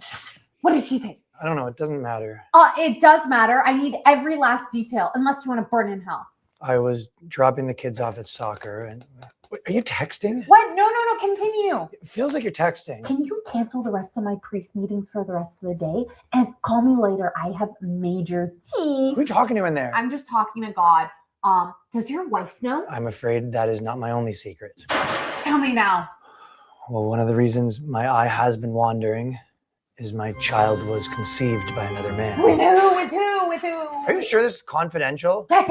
I'm a vote. No details. My wife had a brief affair with Derek Johnson. The janitor! So are we going to do the procedure and the Hail Marys? Or When's your wife's birthday? May 25th. Gemini. I knew it. Of course it is. What? So are you and Jessica Davies going to do it or what? If God must know, we already did. Oh my God. Okay, I'm going to be right back. Do 25 Hail Marys and don't move or else God's going to be angry. And that's exactly why we do not see a lot of women in the priesthood. Bad at confession.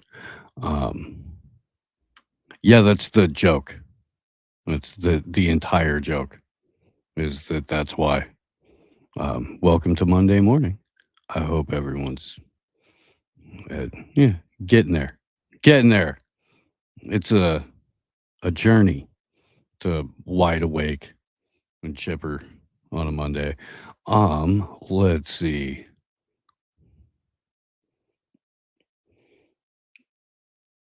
Where to start? Oh, well, there's Chuck. I guess we could start by going ahead and bringing up Chuck Ocelli. He was down for a couple of weeks, lack of interwebs. He was battling off hordes of multi-headed demons. They were wielding, for some reason, only meat tenderizers. So it was a weird kind of battle. Like, once he had to pick up one and just sort of use him as a cudgel against the others. It took a very long time, but glad to have him back on the show. Chuck Ocelli.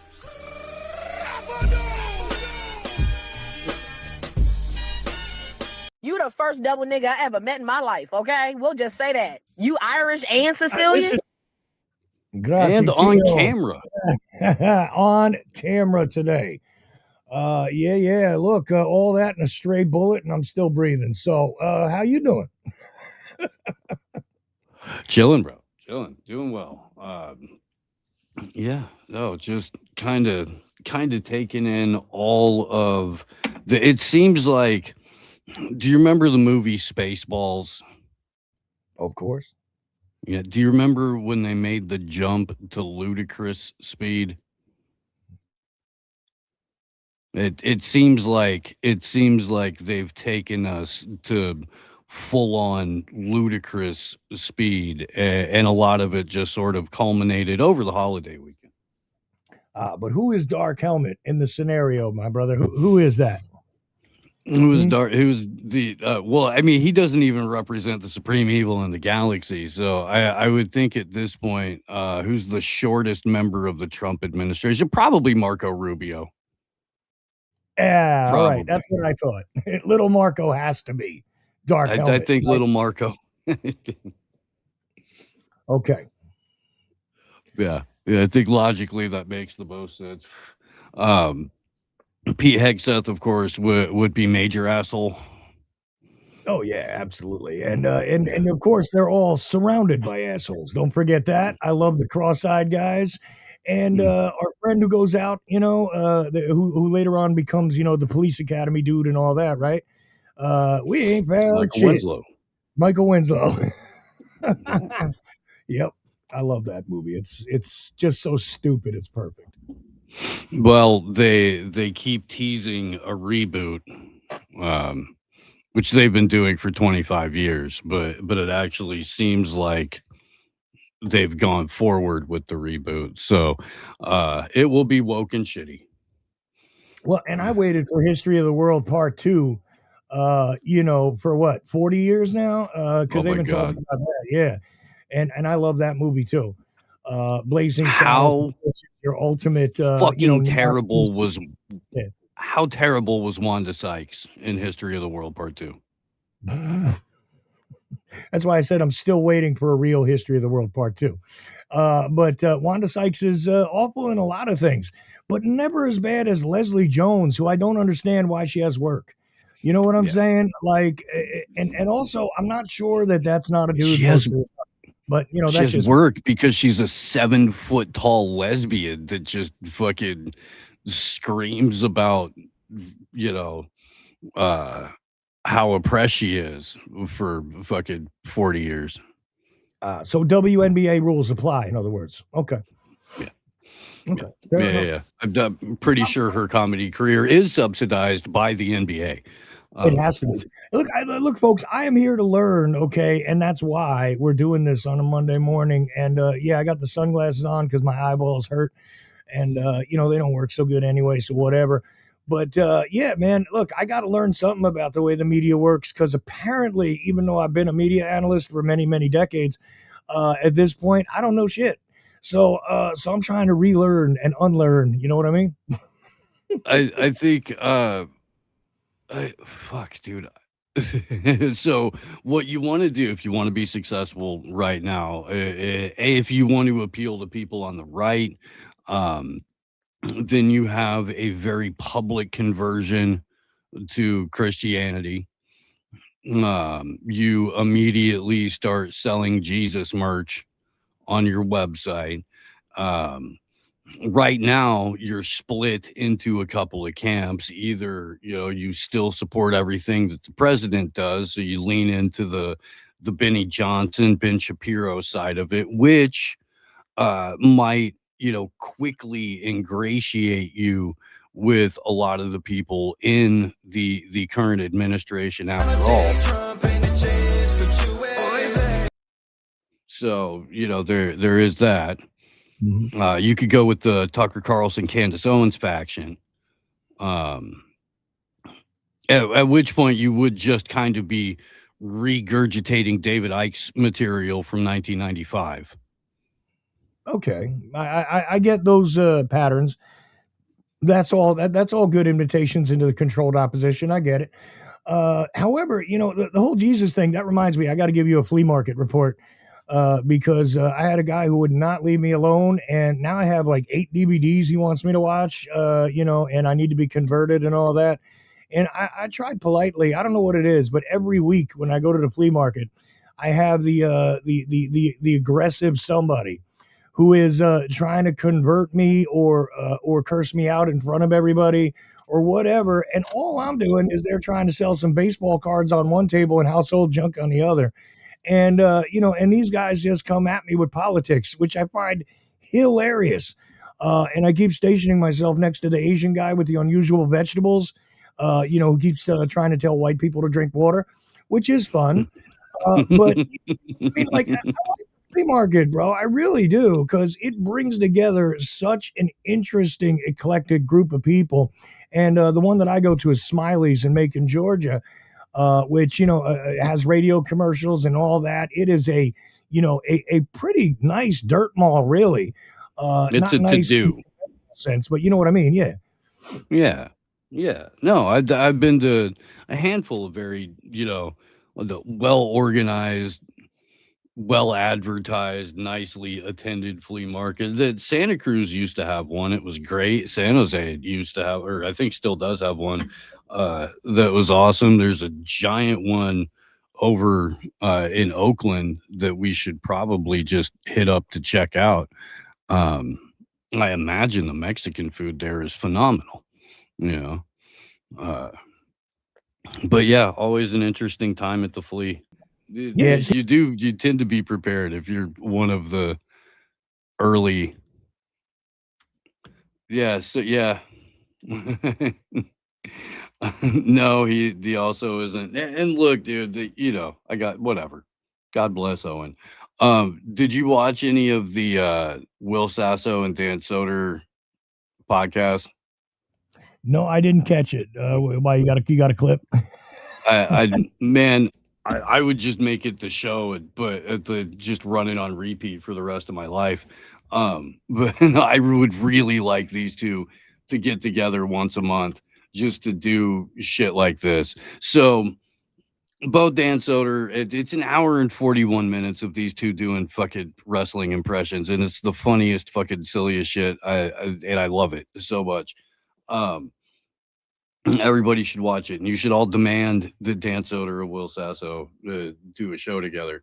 Oh, we lost Chuck again. He'll be back. There he is. Let's bring Chuck back up.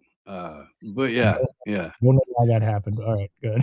So the context here is that Soder had pitched or told Will that he enjoys reading Bed Bath and Beyond swag in Macho Man's voice at his wife.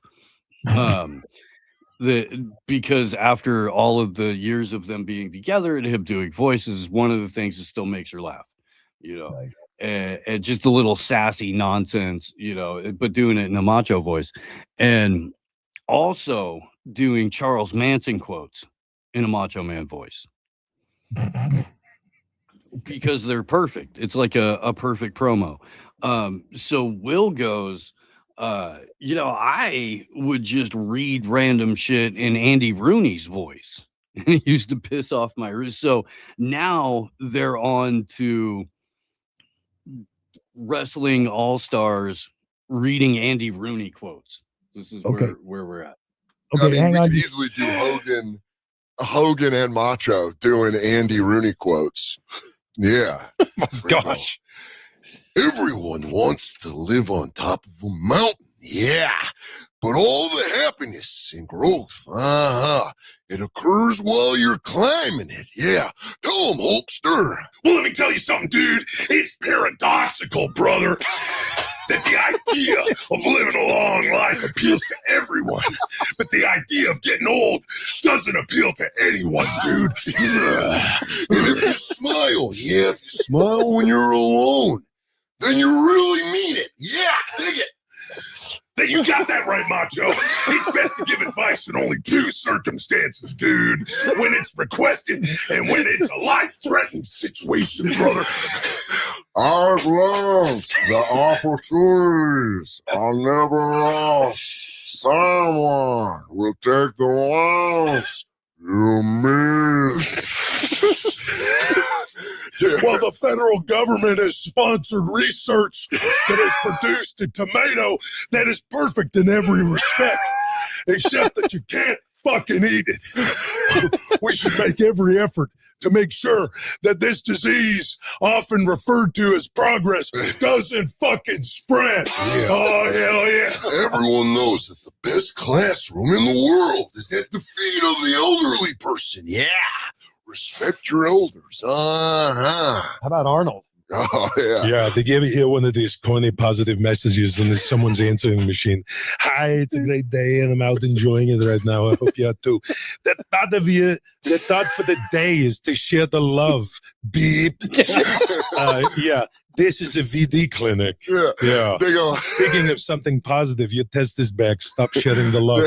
They're like, Rodney, we understand that the character makes fun of itself. Could you be positive? He goes, hey, I'm going to tell you something I always learned. Always keep your words soft and sweet, just in case you have to eat them. Hey, and if I got it, I got a diet of words.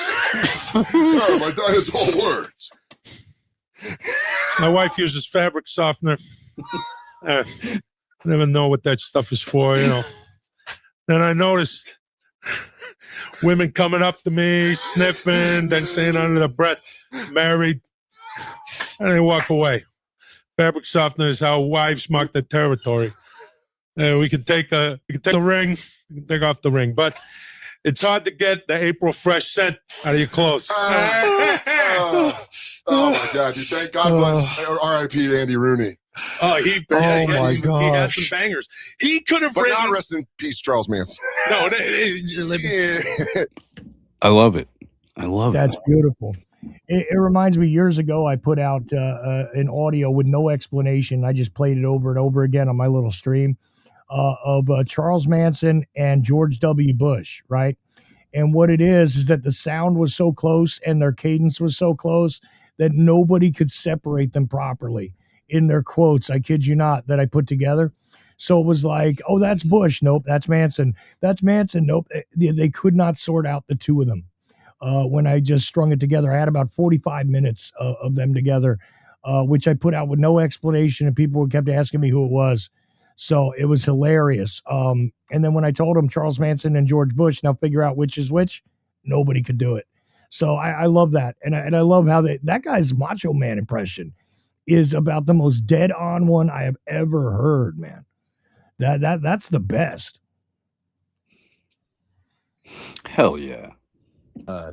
Members and incredible documentarians put up a new one yesterday. It's titled "We're Being Held Hostage in a Technology Bubble." It's just shy of 2 hours.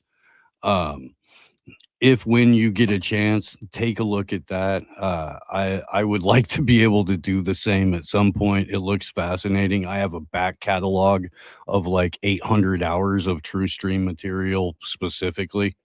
But this does look like an absolute banger. So go check that out. Please do. Again, True Stream Media.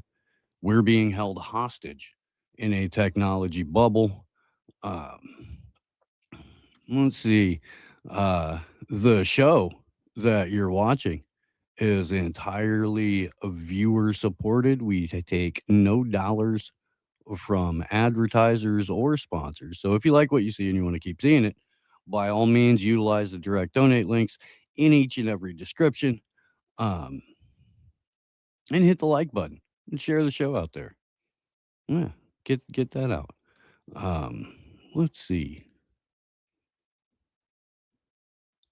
Instead of the usual couple of minutes of jokes, which I'm sure we'll get to at some point throughout the show, if you notice the thumbnail, it's got some gatekeepers and some criminals on it, and we've talked about this before in terms of here's Ryan. I'll go ahead and set up the clip, but we've talked about this before, and then I'll bring Ryan up. Alex Jones was somebody that Bill Cooper tried to warn everybody about year over year, starting in about 1999, and yet probably thanks to Bill Cooper being shot in his driveway, Alex Jones prevailed up until about 10 minutes ago, even though he's still kind of out there. So the Bill Cooper from 1999, it's a very interesting listen, but I want to go ahead and bring up Ryan Christian, the founder and host of Last American Vagabond. What's happening, man? Good morning. Good morning, brother. Are you, did you say what you said there suggesting that something happened this morning with Alex Jones? No. I mean, up until like recently, you know what I mean? That Alex Jones like still held sway over a lot of people, and you know, it's 10 minutes ago over the course of his entire career. Yeah, you know, for at least the vast majority, his audience, Ben Shapiro's audience, and the people tuning into Turning Point USA all kind of took the same sort of viewer nosedive right around the same time. What time was that? The Iran war, start of that. Maybe in the wake of the Epstein stuff, but between Charlie Kirk's assassination and like February, I guess, is where, so September and February last year, it really started to or February of this year, really started to fucking crater. I saw just in passing the what's his name? Kovlet. Kovlet, is that how you say his last name, right?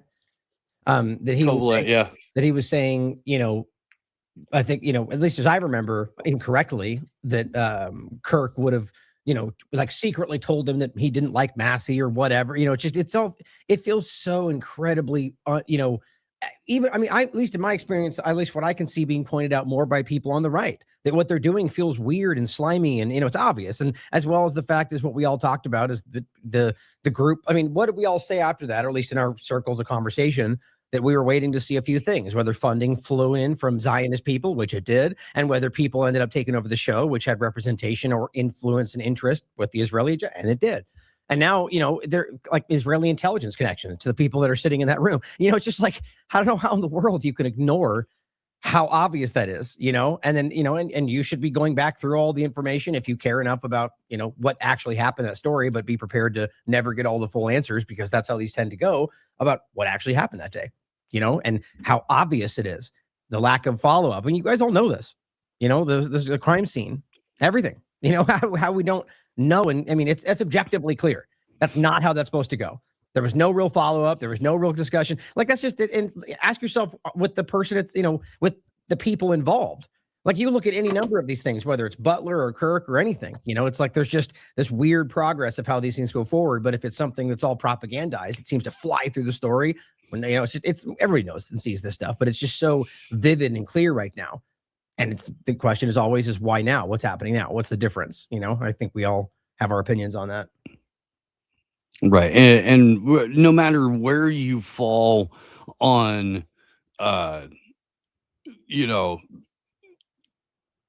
Charlie Kirk got assassinated by a lone gunman named Tyler Robinson. 2, the entire thing was staged, and the real Charlie Kirk is sitting on a beach with Jeffrey Epstein and, a handful of other people. No matter where you fall on that scale, the downstream effects are 100% real. And the way that the manipulation of the public and the law after in the wake of this is very real. You could shorten that to say is real. It is. So there's a lot to look at in terms of like how a botched cover up happens, how eventually like the dude who apparently was hired to pave over the scene the next day now coming out and saying that 100% Kash Patel knew or directed, had a hand in it. There's, like I say, man, reality always finds a way to rub up against the narrative. And the only real question after that is what's anybody doing about it? Yeah, right. What's there to be done about it? Right. Well, and this is one thing to consider. Incompetence and failure is one of them. I mean, we have to stand back and just acknowledge how clearly possible it is with this clown show. But at the same time, we should consider whether there's something more happening, some kind of engineered downfall. Right. I mean, it seems like a series of almost comically just absurd failures, things that you could have seen coming a mile away, and like the way they conducted this. And again, competence answers that question. But, there's a whole nother dynamic going on. You can see this is what I always get so frustrated by is that even before you get into some of these things, you just know there's people on guard to just not wanting to hear it. But these are not theories, the idea of the prophetic view of this stuff, whether from a Western perspective and Israel, the idea of what that means for the current circumstance. So there's no world in which you can pretend like this is not on the minds of people who are involved in this agenda. So who knows if they're leading it, but they are driving from a place that, for example, necessitates the fall of this society for that to happen. Yeah. How we don't talk about that. You and I know that, and so you wonder if this is some sort of coordinated implosion, with Kash Patel and all the rest. And now having them just kind of pivot, like, why would that happen? In the midst of this, is it, why would somebody feel the interest with what Trump is, the weaponization he brings to the table, his, the kind of attacks, whether petty or otherwise, that he will do what he can to destroy your life, and you're going to turn into that and go, Kash lied about it. That just seems like a weird choice. But, there is a world in which that all makes sense just because of buying agendas and incompetence. But I don't know. It's hard to swallow on a lot of this stuff. Like, for example, Trump doing things that seemed counter to what I've always seen him as. And maybe he lied the whole time, but I just don't see him playing this buffoon role, like knowingly, willfully. And then if he isn't doing it willfully, like with the Iran point, which I'm sure we could talk about, how many times can he then buy the lie if that's how it's playing out and then keep going forward? It's like one or the other has to break at this point. So that makes me feel that this is a coordinated dynamic. I don't know. It's like that. It's the point is we don't know, but it's so obvious that something's amiss to just even the most average person barely paying attention. Because and I'd like to, by the way, after I would talk about this, mention a few things for people because they've been worried about me. But the idea is that I've been dealing with a lot of stuff, and I'm watching this sort of like from whatever, the person who's not involved in this like we are, who just goes to their job, is not really paying attention, but maybe concerned, wants to know what's going on in the world, who sees things that are popping through the news, right? So I'm sitting here looking at the phone and I'm thinking, here, Trump, the deal's made. I'm going, yeah, sure. I'm not even getting into it. The only other things I'm looking, going, yeah, probably not, with what we've seen the whole time. And then I saw how it more than I'd seen in the past, where And breaking it, it's happening now. Trump said it's happening. Fox News says it's happening. It's everyone's the whole day was like it's happening. It's done. It just needs to be fine. And then and it's just it's almost sadly comical to me to see over the next 2 days where it just goes right back to and now they're bombed. And I'm going, it's like, fuck, how many times can that same cycle play out? And even the average people are like, well, he's manipulating the markets, which is probably part of it. Maybe it's the whole thing. I don't know. But like, think about how silly that is. And I'm like almost macabrely laughing to myself about how fucking dumb it is that I could have picked that out from not even paying attention and see how it plays out anyway. It's confounding. Oh, look, by the way, at my end, in case this makes a difference, it says recording error on the recording tab. Weird. Yeah, which means it's not recording my side, I guess. I don't know. I don't know. Hopefully the live stream goes out and hopefully it uploads fine, but I don't, Well, I think what it means, like you always have the single recording, but I think that means like who knows why mine wouldn't be working, but because people tend to record for StreamYard, you can do both individual videos and then like edit it together for better audio. I tend to just use the one since, one man show. Yeah. Man, it's okay. Glad it's going through over there. So I was looking at a thing yesterday that was talking about how within hours of Trump coming out and saying, "Oh yeah, there's a deal," or whatever he said on True Social, there's another shots fired at the White House in the direction of the White House, and then Bibi comes out and puts a tweet out that's like oddly reminiscent of the one he did for Charlie Kirk, and then of course there's not only is there no deal after this, but Israel increases its attacks on Lebanon. They're making a big play for they're it's always trying to expand in the name of the Greater Israel Project, so they're using every opportunity to bomb the shit out of Lebanon, and they're still going crazy in the West Bank, and all of those flotilla, people who got hemmed up are coming out, and they're all talking about the systemic and crazy amount of physical and sexual abuse and these are people that like the fucking prime minister of Ireland's like wife or daughter or something like that is that's crazy. That's some shit that that's some shit that should be have some fallout. Well, I mean, it shows at least in their mind, and obviously in some cases and mostly in the world, impunity. That they know that no one's going to do anything. I mean, there's no clearer way to make that case for people who have been on the fence, or like AIPAC and Massey. It doesn't matter how they flounder and lie and shout racism and say you guys are, and use all their the narratives to go, well, talk about Massey's funding from the left or from the radical Muslim side, whatever they're trying. Valid points. It doesn't change the obvious and undeniable reality of how that just went down. You can't lie to people and pretend that's not what you can all see. It's not going to work anymore. The whole fucking thing is like that, man. It's funny. As I was saying that, my mind jumped into the Massey point, and then what was the point you started with? Let's see. Oh, just that as soon as Trump comes out and announces a deal, like it's clearly obvious that Bibi and other elements of the Israeli government are in the background sabotaging it every single fucking time. And deal, gunshots, it's got to be Iran, which is what they said about fucking the, limited hangout, weird CIA connected guy on the golf course and the fucking kid on the roof. And, sure, it's Iran. There's no interest. There's literally no, and look, if they've shown anything, they've shown themselves to be tactful, right? And like, it doesn't mean good guy. It just means they plan this well. There's no benefit to doing that. It literally gives them a fucking here's a fucking laying it up for you, right? It's fucking spike it. Like it's an easy shot. It's not what they're gonna do, It's possible, sure.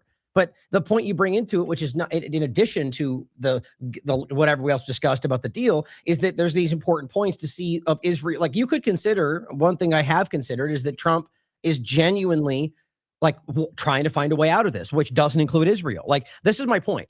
And some of the things have been confounding for me with what Trump has done, but maybe it's explained by some of these other things. Maybe he's blackmailed, right? There's possibilities. But that if Trump has shown us one thing, he is consumed with his self-interest. He wants his legacy. He wants himself to be seen. I think that's what drove the whole thing. I think they played him into thinking this was going to be an easy win, and it would, oh, Epstein files, fuck that. Do this, and they'll never forget you did this. Like, that's what I think this was. And they drove him into it. I mean, we can basically prove that with Netanyahu and the bombing and the whole thing, right? And so I think that's right now that Trump may be at a point to where he's like, I need to find a way out of this that doesn't leave me looking like that. Maybe he's starting to see himself as the person left holding the bag. And so then you get the Israel influence on the conversation, not just the shooting potential and that stuff, but like the direct influence on the conversation. Netanyahu standing up and saying, this is not going to happen. Like, we're not going to allow this.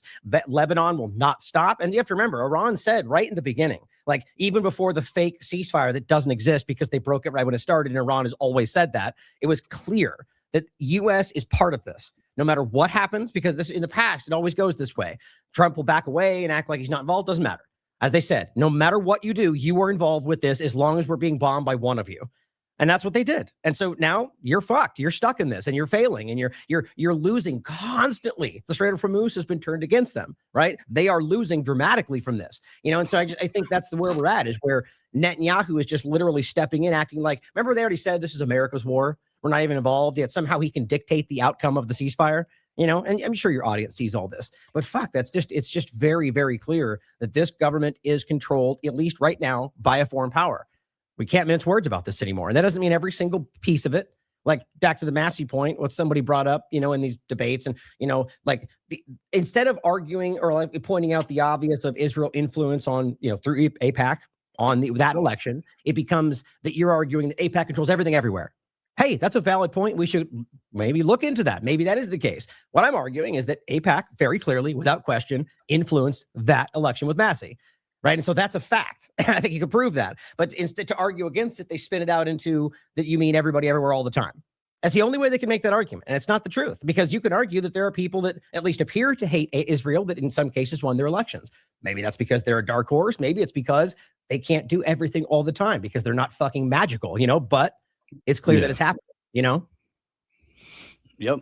That's crazy. No, I've been following the LAV for since like pre-COVID. So it's awesome, it's a pleasure to talk to you guys. Yeah, I don't want to mess up the flow. You've been talking about, I was able to hear just the last few minutes, and just the whole Alpha Gal lab leak, all these narratives. I think that they are a cover for it's like, what is the narrative? What are they trying to get us talking about it? Is there something abstract there? How Alex Jones do we want to go? But I think there's something very sinister about the different narratives that they push in terms of how diseases are spread and getting us, oh yeah, it's the ticks doing this. And no, they use vaccines, they use other poisonous big pharma treatments, and then they can, it's nice to have the sort of the cover story of, oh, the lab leak or this, when they're using other, I'm not saying that they aren't messing with frankenviruses and they aren't experimenting with ticks, but whenever you see stories being pushed in the mainstream, you have to ask, well, what else is actually going on here? So y'all are hitting the nail on the head with that. But anyway, it's cool to be here. I really appreciate the nice things that you say, Steve. And man, I'm not just blowing smoke up your ass either. I'm sorry, Ryan. I'll shut up here in a second. I promise you, I'm not blowing smoke up your ass. Like, I don't do that. Like, in general, it's they're nice things because they're accurate things, which was one of the original definitions of the word nice. Is accurate. Yeah. Ryan, sorry. Go ahead. I was going to say that you bring up a good point in that conversation. Is that so. And rightly so, being critical of the entire conversation, the terrain theory, germ theory point, right? Because that is very relevant. I'm sure there are people out there going, what about that? We're talking about it, right? Is it even possible for that to happen? Valid question. It's an interesting thing. So you feel that the story itself is deflection? Is that what you're saying, like from other bigger stories?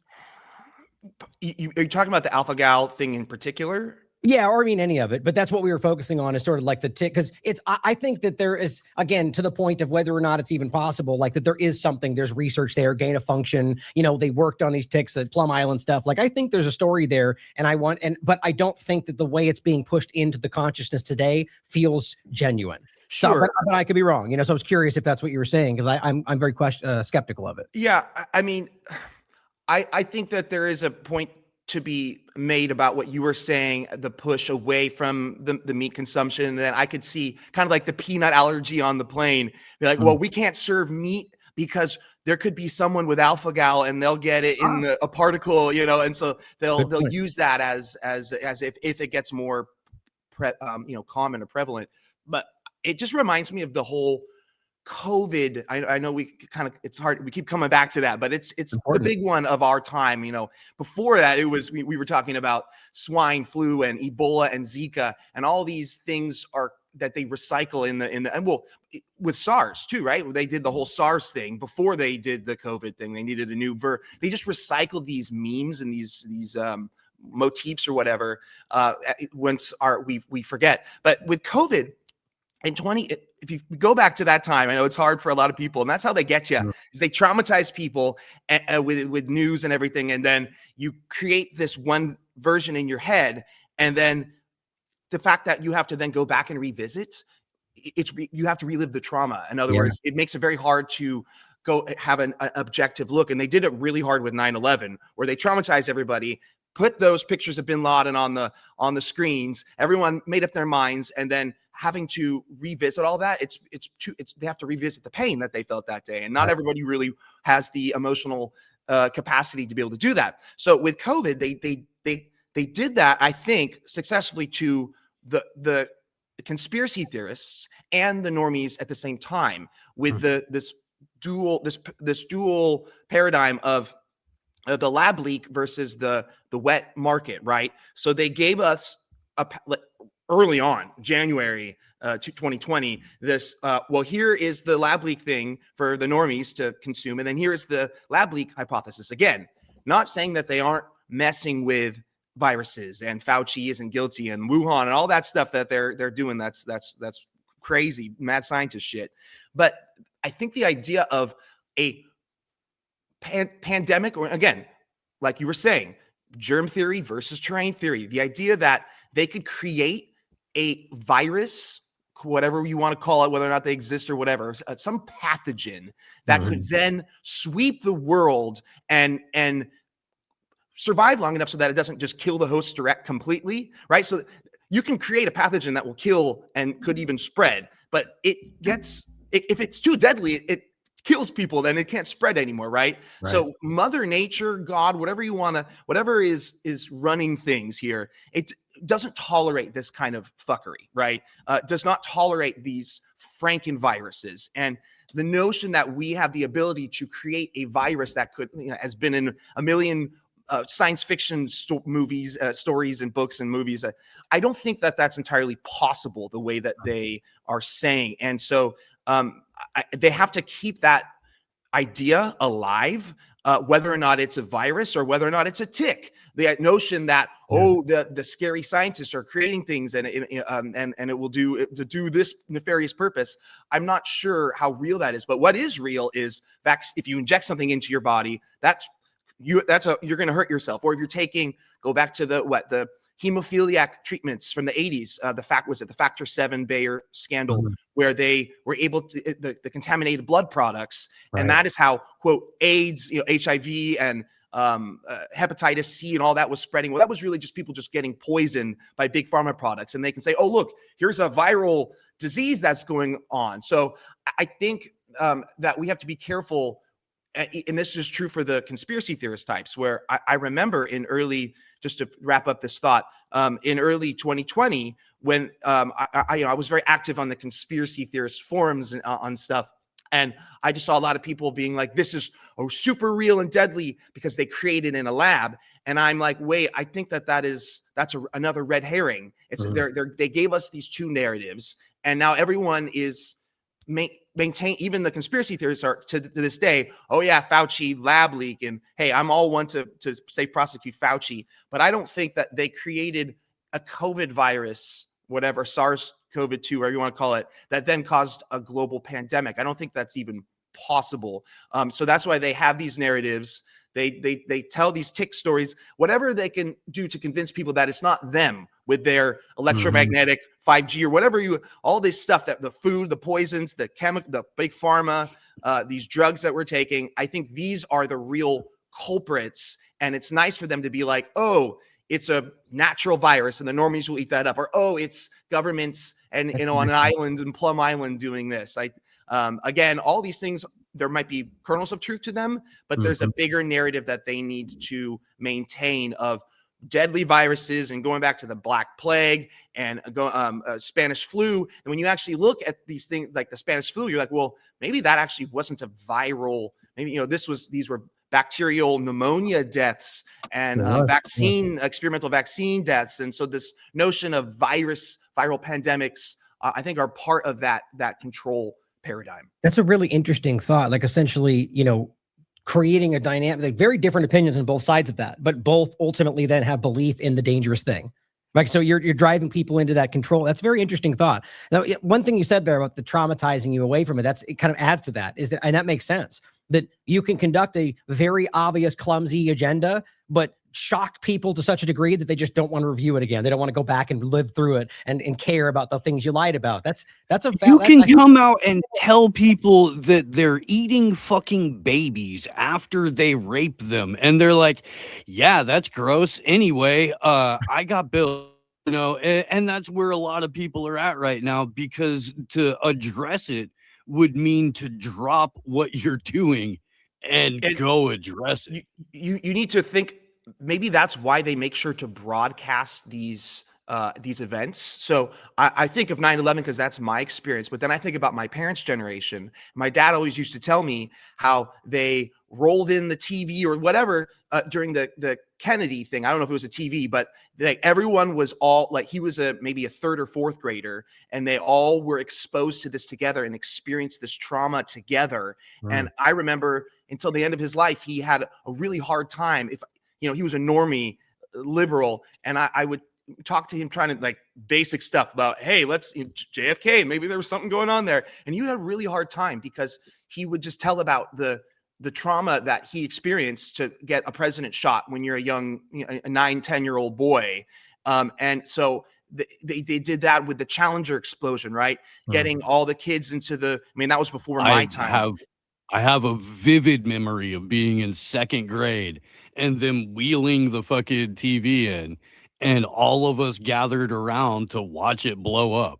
And then they sent us home and made us tell our parents about, exactly. And it was yeah, dude, it almost is like a ritual. And then a couple of years later with AIDS, because I grew up in central Indiana, a county away from Tipton, Indiana, which is where that kid Ryan White, who got AIDS from the blood transfusion, came from.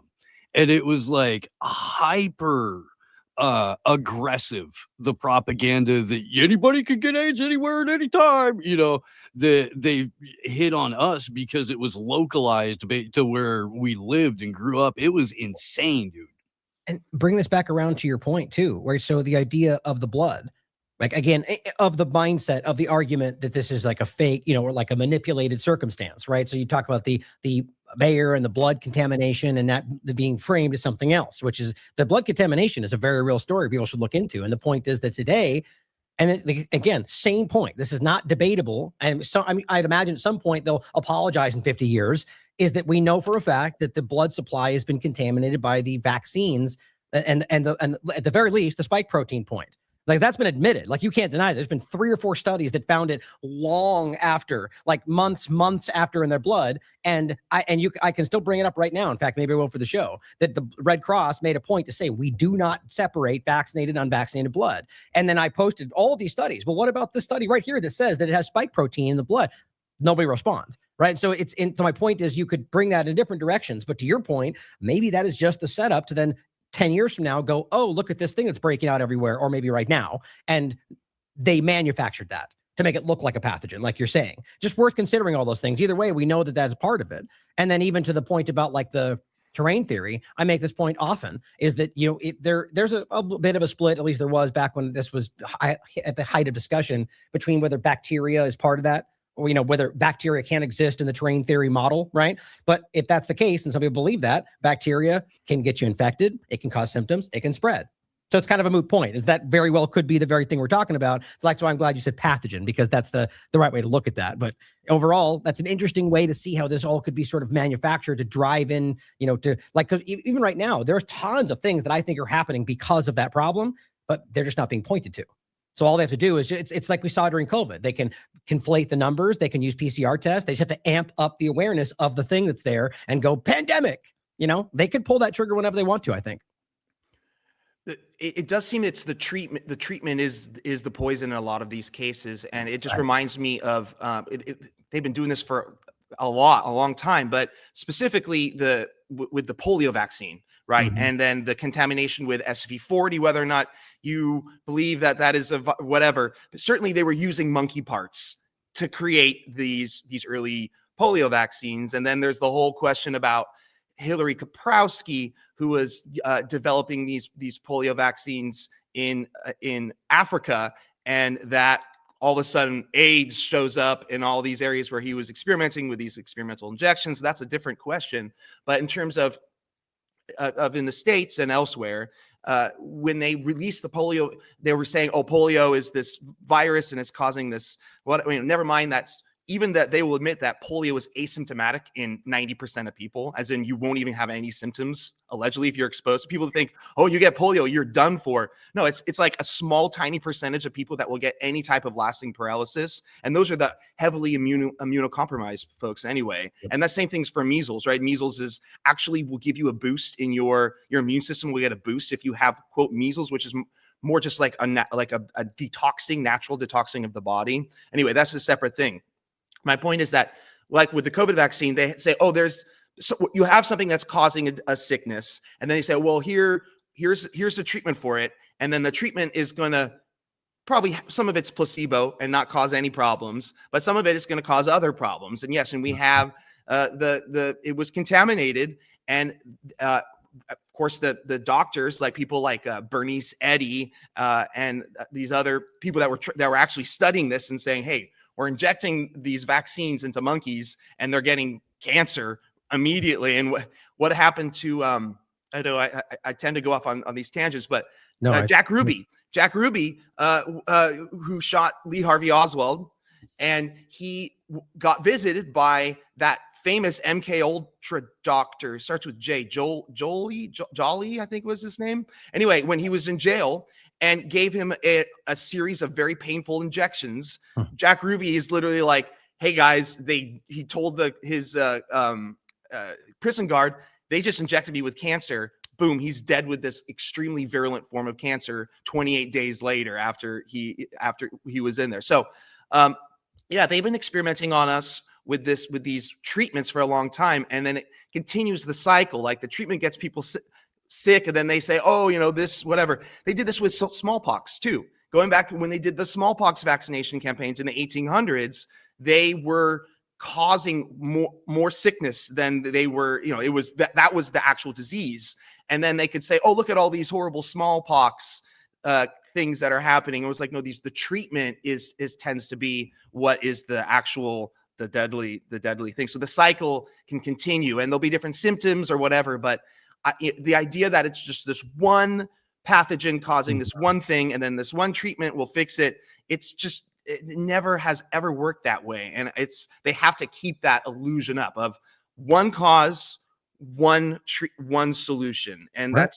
that's not how life works. So Yeah, never. You bring the turbo cancer point is interesting because I mean, this is, I'm sure there's still people out there that just refuse to accept these things, but peer-reviewed, scientifically proven this is a reality, right? The turbo cancer problem is objectively, it's obvious that you know, you could maybe get into debate what's causing it, but there's an obvious skyrocket increase of turbo cancers that happen to perfectly correlate with the introduction of the shots. You know, you guys can work that out for yourselves.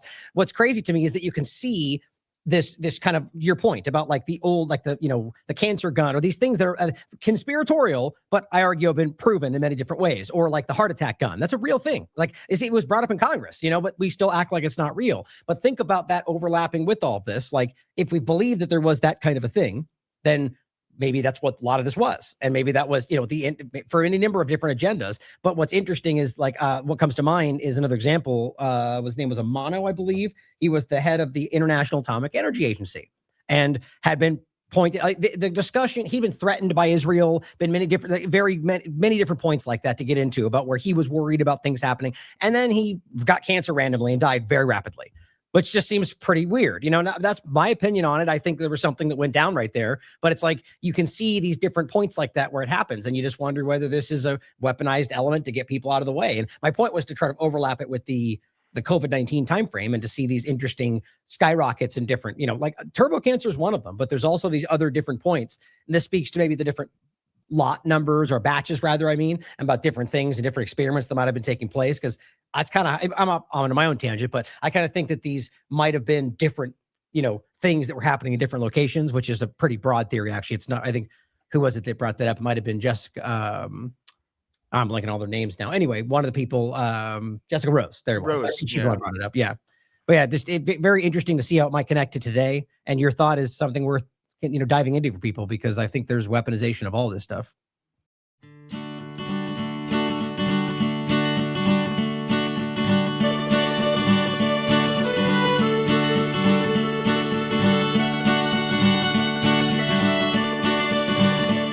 If I ever leave this world alive, well, thank you for the things you did in my life. If I ever leave this world alive, I'll come back down and sit beside your feet tonight.